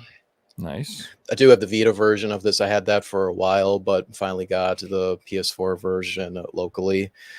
Like, whenever I do see like limited run games at local game stores and they're open, they always will sell them for the price accordingly. Like, I always wait out on seeing that stuff that I didn't pick up when they first went up for sale. Mhm. Same thing applies for Chasm. Nice. This is like a 2D Metroidvania game, if I recall. I did play like a few minutes of this on PC years ago, and do remember like how well animated the characters are. So look forward to playing this eventually. The only PS3 game that I got from the trip is X-Blades. That's the prequel to Blades of Time. Blades of Time, right? That one's actually pretty rare to come across now, isn't it?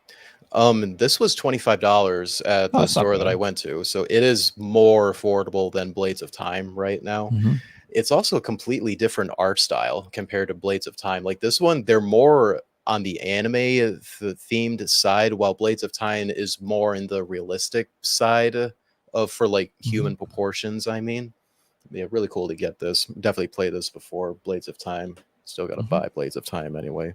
No, I lied. I did get another PS3 game. It is Tales of Xillia Limited Edition. Surprisingly, this is still really cheap, and I do believe it's the Xillia games that are still exclusive to the PS3 as of today. Don't know why they haven't ported this and the sequel to modern systems, since the series is way more popular these days. I'll make these last.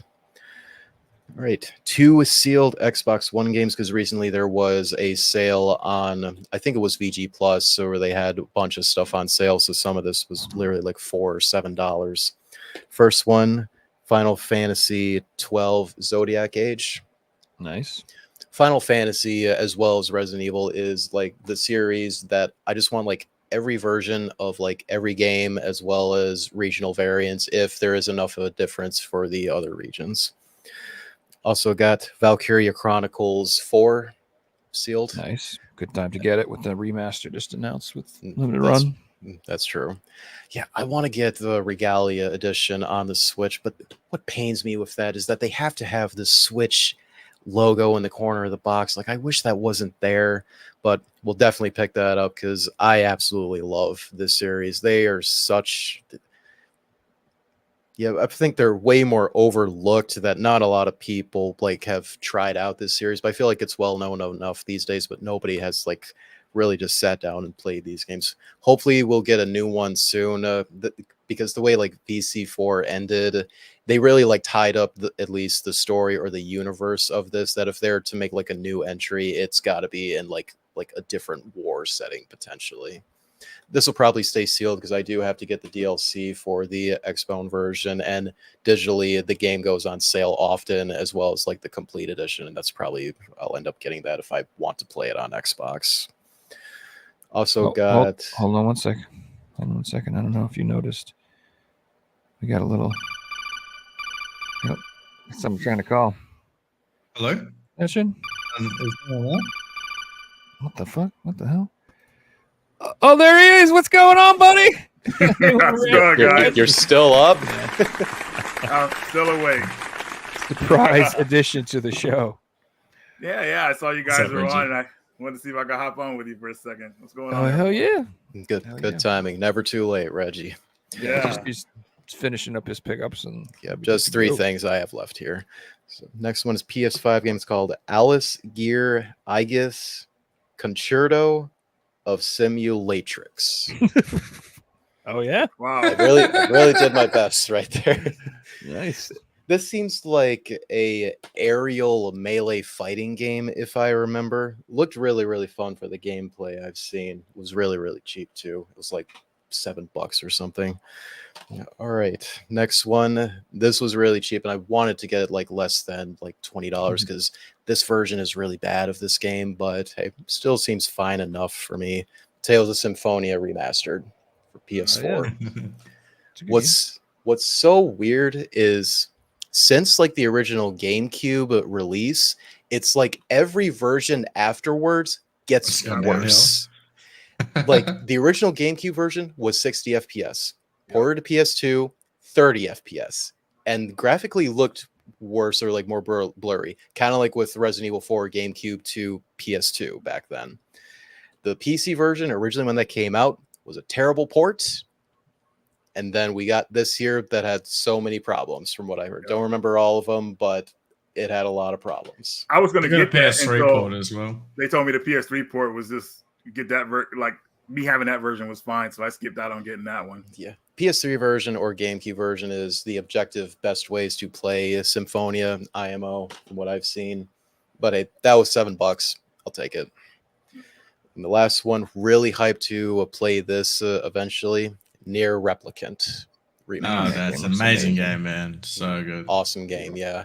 And it's technically like the Japanese version because you get the non-buff dude for this remake here. I still want to get like a PS3 Japanese version of it because you have like the character from this in here, and the cover art is much different than ours too.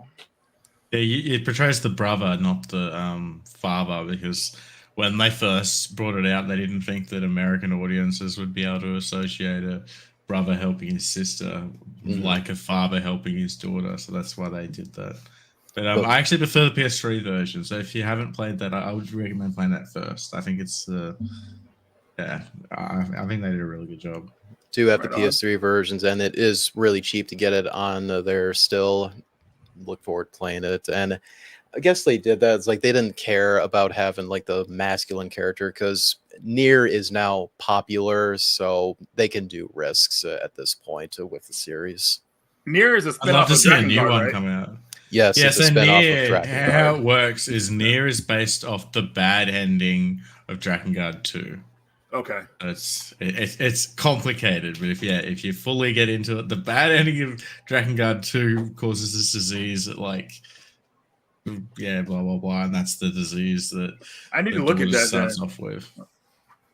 'cause Dragon Guard and Nier, it's the same universe, but I wouldn't say they're the same games. Like you're not going to get the same experience. Well, it was kind of cool. They were able to branch off a non-canon ending into its own series into a game. Yeah, So that's yeah. cool. This weird game.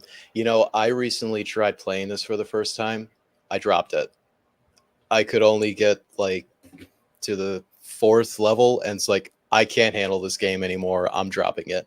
But this I is tried still Dragon Guard 3 so many times. I tried. the frame man, I rate is tried. just so awful. But that I'll play through because the story is actually really, really interesting. This just the gameplay just makes you want to kill yourself, and the music makes you just want to off yourself. But it's a really, really interesting game for what Yoko Taro wanted to achieve with that. It's something that you would have to just look up like video essays for like what the intentions of this game was, and it's genius. It's terrible to play as a video game, but it's genius for what it tried to do.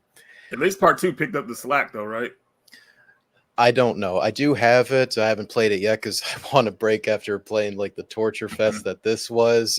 But at least 3, really looking forward to because the characters really, really interesting in that game. The problem with 3 is it didn't play well on the PS3. Frame It's rate's exclusive to the awful. PS3, Yeah. Yep, Yeah, it's still exclusive is. to PS3. so the frame rates and everything. Yeah, okay. Unless you play on emulators, and yeah, it can be improved, but you really need a really, really good PC to. I wouldn't say it's a bad game. Like I played it like 4 times because every time I put it down, I wanted to keep playing it. Like it's when you're like, I want to finish that game. Like Red Dead Redemption, I haven't finished it yet. I want to finish that game. Every time I'm like, I'm gonna finish you one day, but I think I've given up on that. I've Sandbox games will do that to you. done the Nier Automata, Nier Replicant. all the I love endings, games blah, like blah, that. blah. That's what I said before. You have to have like a certain type of masochism sometimes to play some games.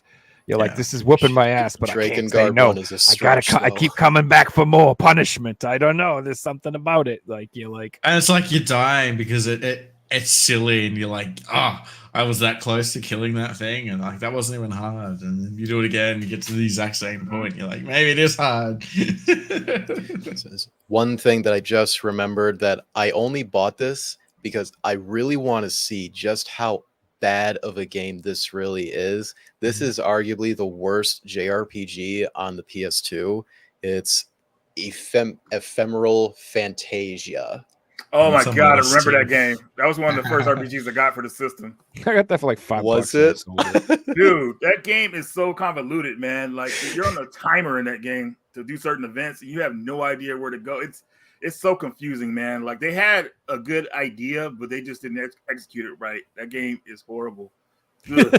It's published by Konami too. Yeah. And what's RPG. interesting, I do like the spine where they did what they did with Silent Hill 2, where you see like 3 screenshots I like from the that, game. yeah. They did that with the Suikoden games as well on PS2. So at least to me, it'll look kind of interesting on the shelf. But look Speaking forward of to seeing just how Suikoden, we finally bad got this game is. a date for the 1 and 2 getting announced next year. It was Yeah, in man. March They- next year, they- right? They freaking like. I wish they would have made a PS4 version of it though. No, I it might is on play PS4. Yeah, it but is not on- not a physical for America. we're getting one in Australia. Really? Really? That's You wild. guys are lucky. Hmm. At least if they haven't announced it yet, but I looked and they're promoting Switch and PS5. I'm like, wow, that game. I'm sure I went and looked if I could pre-order it the other day, and they had it here. So I think it's probably a game I'll pick up on launch day because, dude, Suikoden 2 deserves another chance once again. Why is it like almost every time where any release it has had throughout history, it just never sells at all, yet it totally deserves it. It does, man. It's one of those RPGs that gets overlooked because just of the name itself. Like people don't even know what that means. So it's like, what? Like Suikoden, what is that? And they kind of like just brush it off.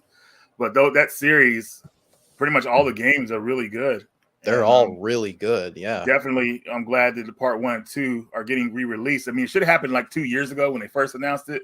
I thought they were waiting for Union Chronicles 100 Heroes to get pushed, but even when that came out, it didn't come out. But it'll be out sometime next year, or March next year, right? Yeah, I think March, I think it's like the first or second week of March is when it's Okay. releasing, if I remember. We'll definitely pick it up on launch day because Suikoden 2, as I said, deserves a chance. And Konami, please give us more Suikoden games. It's been way too long. It gives all. I think they've removed it from all the listings.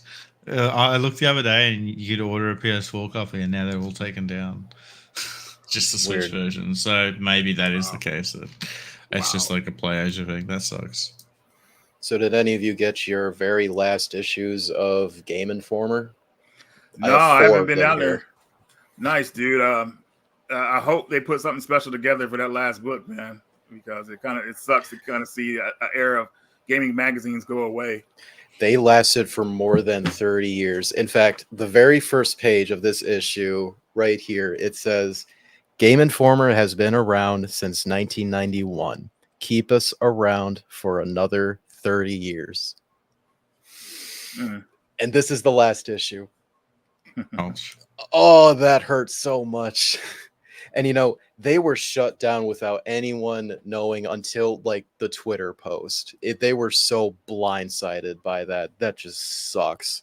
So man, do I feel really bad for whoever wrote that on the first page. But stocked up on 4 of these because typically the last issue for some magazines tend to get pretty valuable over time. So pick these up while they're like $2 or $3. And the GameStops that I've been to today, when I looked at the magazines for the ones they have left, they didn't have any more of those at all. So it's already getting kind of hard to find. But I think one thing to give Game Informer credit, despite like reading through like their magazines today, it just felt like I was reading like a website article, just like plain white and occasionally a screenshot, and that's it. Compared to how magazines were back then, they had so much personality. But give them credit, the front art always looked pretty cool though. Seems like good Sonic art right there. RE4 remake, it looks cool to me. Elephant Mario.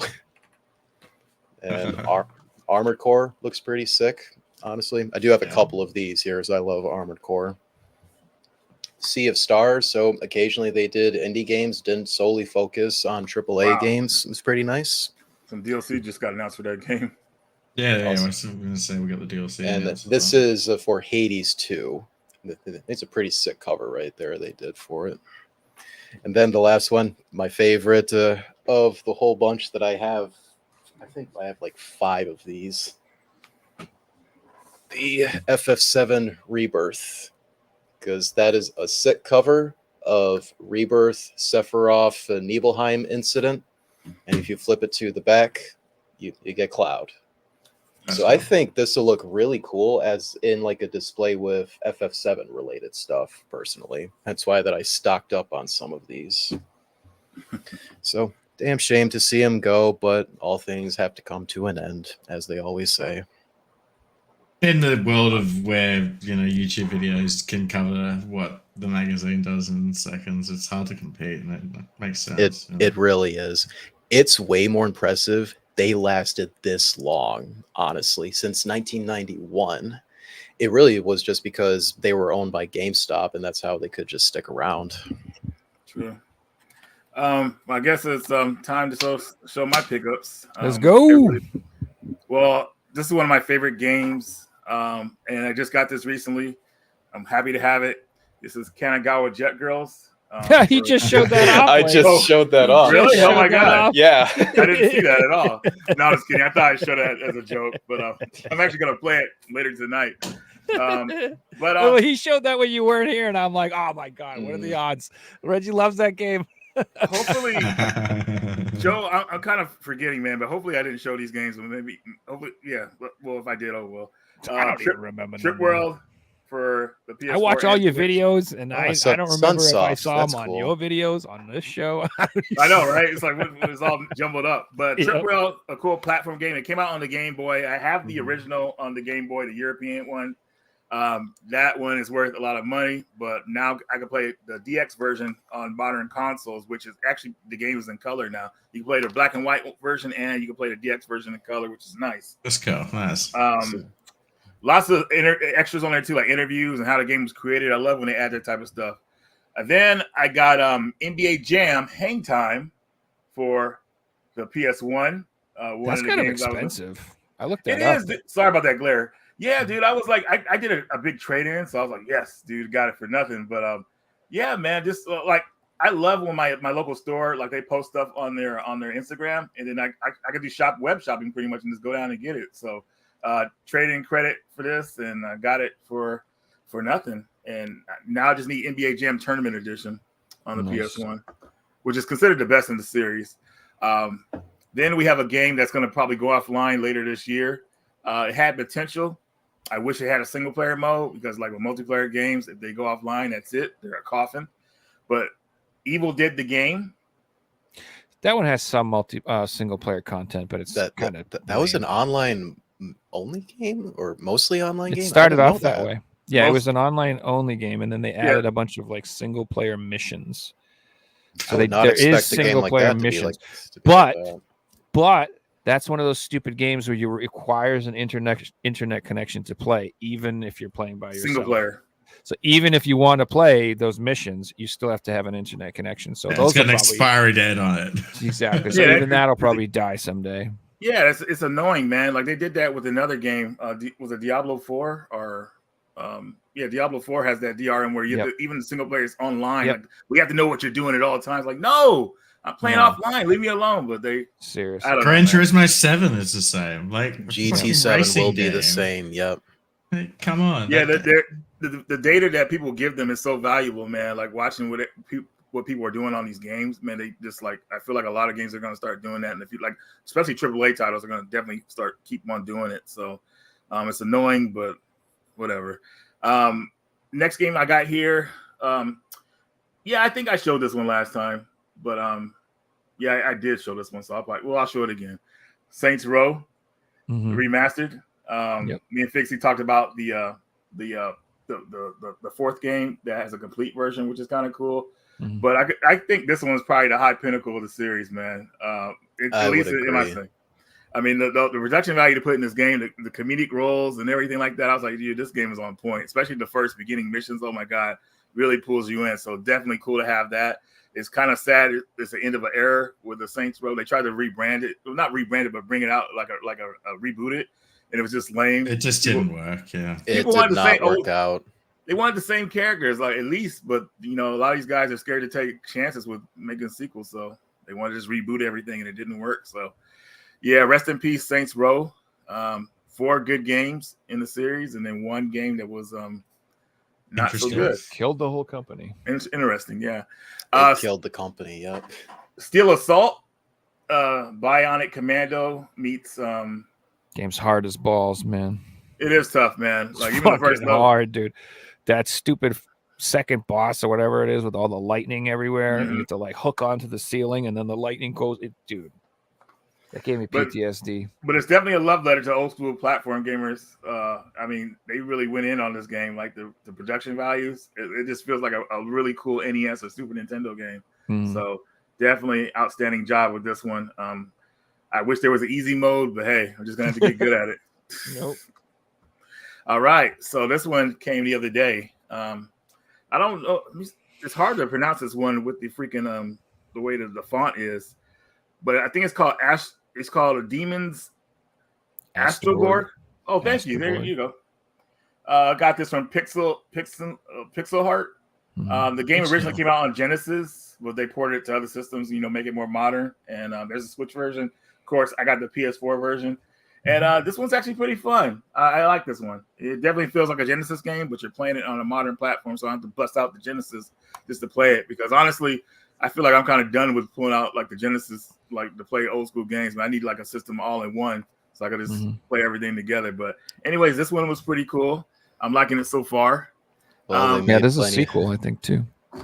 Already? Yeah, there's another game in that series called like something of Astroborg. It's something else. There's another one already. This next 'Cause game there's- here. They sell Oh, a go ahead. combo pack with both games together as well. Right. Okay. Hopefully you guys like the Dreamcast system. You got your Dreamcast hooked up. Hell Mine's yeah. always hooked up. An Uh-huh. underrated system. It is. It's awesome. Sega is my second love. I think the Dreamcast had the best launch ever for a video game system of all time, dude. Like, They that did launch such a was good insane. job before it launched. They really did an amazing job of making you want to buy it. $99.99. Every Mhm. Dreamcast lover will always remember that. Yeah, the pictures of it, man, that they have in video of that day is like it's so epic, man. Like And I the was the very- launch lineup is fire. Oh yeah, Mhm. definitely. So It good. still has one of the best ones ever out of a console. But this game is I think it's I believe it's an RPG. This is Zia, the Goddess of Magic for Dreamcast. Nice. Like I got this that from cover. Pixel Heart too. It just came out on PlayStation 1 as well, like an aftermarket game, but that one is like hard to find, and just yeah. But the Dreamcast version obviously is easier to find. It's being sold, I believe, from Pixel Heart, and it might be Video Games New York as well. But this is an RPG, aftermarket RPG for the system, and haven't played it yet, so I can't tell you too much about it. But I think since it's on 2 different systems, it might be good. It came out on PS1, now it's on Dreamcast, so there is some demand for it. So Is that a translated version of it, or was it already in English? it's already in English, for what I believe. Yeah, remember, yeah. Okay. And next up, we got here from our good friends at Project Retro Games. I got Cotton 2 for Nice. the Sega Saturn. Saturn, This is let's the English go. version, and the sealed version comes with a poster. So That's yeah, cool. I'm happy about that. Get to play Cotton 2 in English. I had the original version years ago, and I got rid of it, and that was one of my favorite games on the system. But now I don't care about getting it back because now I can play the game in English because the story in this game is like very funny, so it's going to be nice to know what's going on. So happy about that. And last Yeah, the but not- story is like Cotton likes candy, and then there's like a big tittied girl that flies around. That's all I know. That's all I know about any Cotton game. And I don't even know if Cotton's a dude. Is it a dude? no, it's a girl. Is it a girl? Yeah, I literally Willow. don't know. It is. It's a female. No. I know that she yeah, likes tea. I should have broke the seal on this one, but this is the Resident Evil collection by Project Red Games, which comes with Resident Evil 0, Resident Evil 4, and Resident Evil Outbreak for the PS1. Oh, I don't think you showed this one. You showed off a different D-makes one. of Okay. it. Yeah, D-Makes. So Oh, showed that's this- cool. Yeah, I would show you the cover of it, but the poster's in the front, and I haven't opened it yet because Hmm. I'm gonna do like an unboxing video. But Gotcha. you see the side there, and you get to play these cool That's D-Makes cool. Yeah, that's on cool. PS1. So Oh, if you still don't have a PS2 today and you want to play Resident Evil, hey, get this collection. You could play these games Resident on the Evil PS1. 4. Well, that's how PS1 Resident is Evil true. 0 was meant to be played, or like Resident Evil 1.5. How you Yeah. get that on one. Right, PS1 now. exactly. If you know the history of Zero, then it makes sense. Yeah, Zero. I remember I think I was like a freshman in high school when they announced Zero for the 64, and we were all pumped up like, oh my god, Resident Evil game for the N64, and never came out, but at least we got it on the GameCube. They had advertisements of that in like magazines back then, just like Mhm. they did with 1.5, where there was so much media coverage of it before they restarted to what we got as RE2 today. Yeah, We got it on definitely. the Wii too, didn't we? Yeah, I'm We- pretty sure it's on the Wii. Yeah, Yeah, we got a Yeah, port archive collection. of we got a port of the remake and Zero on Wii. The They're good versions archives. too. They Very are, good yep. versions. Yeah, so that's all I got for pickup. So hopefully you guys You found know, something cool in there. Those Project Retro games, like I really want to get the Lunar releases, but only if like he still has posters for those. I really love the cover arts for the Lunar I games. believe- They would look really good. I'm pretty sure he does. He was saying he was on his last copies of it, but I believe he has posters for him still. So, yeah. He said after I did my video a while back, he said they did a lot sold because like a lot of people didn't know they existed on his page. So, yeah. Very cool. Like maybe I'll get in contact with him if he replies to my message. Like, hey, do you still have posters of Lunar 1 and 2? Like that's the reasons why I would get them, honestly, because I can't find like any merch of like the Lunar games because they're not as well known as Final Fantasy. You and should Persona, probably of course. Get the you can go the dolls. route of asking him like whether if he doesn't have any, if he has any extra that he could just roll up and send to you with the game, so you could probably frame them instead of having them folded. Because what I'm Right. gonna do with mine, I'm actually gonna like try to like get them unfolded and put them in a frame. Mhm. But they have those posters like in a frame because they deserve to be in a frame. Honestly, You They know what I mean? do, Like, yes. they're that good. Yeah, the creases would be really cool. Yeah. Yeah, see if you can get them to roll them up and ship them into them in a tube or something. Yeah, Mhm. yeah. Yeah, they do make like dolls for Lunar. I've seen like little action figures, dolls or whatever. Mhm. I've seen those. They're pretty big too. So, but that's like pretty much the only thing I've ever seen other than the games. Is it only Instagram that he has messaging on, or any other platforms he uses? He has Facebook, but it's like I don't think he uses it that much. So Instagram is probably the easiest way for you to get in contact with him. It's the platform he uses most in general too, is Instagram anyways. 100%. Yeah. Cool. So that's Project Retro Games, you said, right? Yep. Cool. Yeah, well, check it out, guys, if you're interested. It's Very called cool. Lunar Unworking Design. And check out Reggie's video on GameStop that went out earlier because he missed the conversation. We talked about it. We're talking shit. So Were you guys talking shit? yeah, no, I think Yeah, we were pretty talking fair. about it Oh, yes, earlier. sir. Pretty Shit. fair overall. I did another Um, video too with Nick, and I'll probably put that out tomorrow. But just to close out with it, I mean, I know you guys already talked about it, Mhm. but I would like to see GameStop succeed with the retro thing, but I don't see how Sure. it's possible because there's so many people who have picked up the slack. And what you said, Joe, in our chat earlier, is that man, GameStop got to the point where they were throwing away cases. Like they didn't value these games like that. You know, that's why now they want to dip their toe back. And, hey, we want to sell retro games again after you destroyed a lot of them. So it's Exactly. Like, If don't you know. got rid of all the cases and all the manuals and all the extras and the little maps and you just tossed them. Ugh, disgraceful. Here's our Hey, Dumpster disc Diving only fun, but- section, guys. I couldn't. Oh man, like I'd be like working at a kill shelter and I'd be like saving all the animals. I wouldn't be able to do that. They'd be like, go throw all these Yeah. away. I'd be like, fuck no. No. Put them in I'd the be trunk of my fired car. within like 2 Get out of days. here. I would never ever trash that stuff. Never.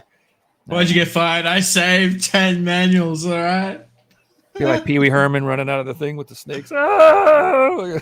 In fact, recently I had like an empty case of Advance Wars Days of Ruin on the DS. I didn't need it anymore and it was damaged. I got a replacement of it. My local game store, when I went there to trade a few things I didn't need anymore, is like, hey, take this empty case. I don't need it. I don't care what you give me for it. If anything, just take it. I don't need it. I love the store a lot. So I give them a lot of support as much as I can too. So that's why I just gave it to them. Cool. Nice. Well, D Straight, yeah, where can people find you? I know you're on YouTube. You got They can Instagram find or me. anything too, or I do have a Twitter. I'm sure it is just at D3319. Over the weekend, I do have plenty of free time. I think I will be making some videos, like a little bit of a comeback I'll probably be doing. So Cool. maybe look forward to some uploads pretty soon. I'll keep hush of what they'll be, but just stay tuned for that if you're interested. very cool. And I put a link to the YouTube down in the comments. Same thing. Reggie's channels, everything's in the comments. Figsy's channels, everything's down in the comments. Figsy been streaming like crazy, playing the GeoGuessr. Yeah, I've been streaming Gotta like tear. 5 days a week. Yeah, Pumping dude, it like out. every morning. I'm like, I feel bad. You stream like 6 a.m. I'm like, Wow. I can't do this. But yeah, dude, check it out. It's really cool. And then I have a channel too. You can sub to. I don't do shit, but you can sub to it. Also, if you guys don't, as always, if you mind, commenting, that really helps us. Liking the videos, sharing the videos, all that stuff. Appreciate your support. And yeah, thanks for watching the episode. I hope you guys had a good one. We had a nice long one here, almost 3 hours. Let's go. And next Hungry. week we'll be back on Thursday. And we'll have RNG Gamer as the guest, which should be a good time. So that's going to be a really Nice. good show. And yeah, hope you guys enjoyed it. And I will see you guys later. Have a good night, everyone. Night, everybody. guys. Oh, let's see if I can find the button. Oh, there it is.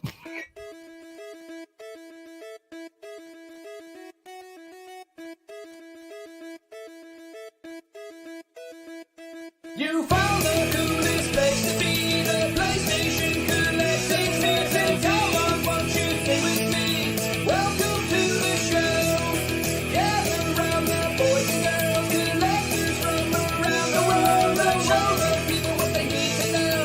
Welcome to the show. Gonna talk to guests, only got the best. Gonna put their knowledge to the test. Gonna laugh and eat, gonna live the dream. Gonna show you things you've never seen. Gonna sing the song to the break of dawn. Gonna rock this party all night long. So come on everybody, let me see you dance. Get yourself ready, you got one more chance. You found the coolest place to be.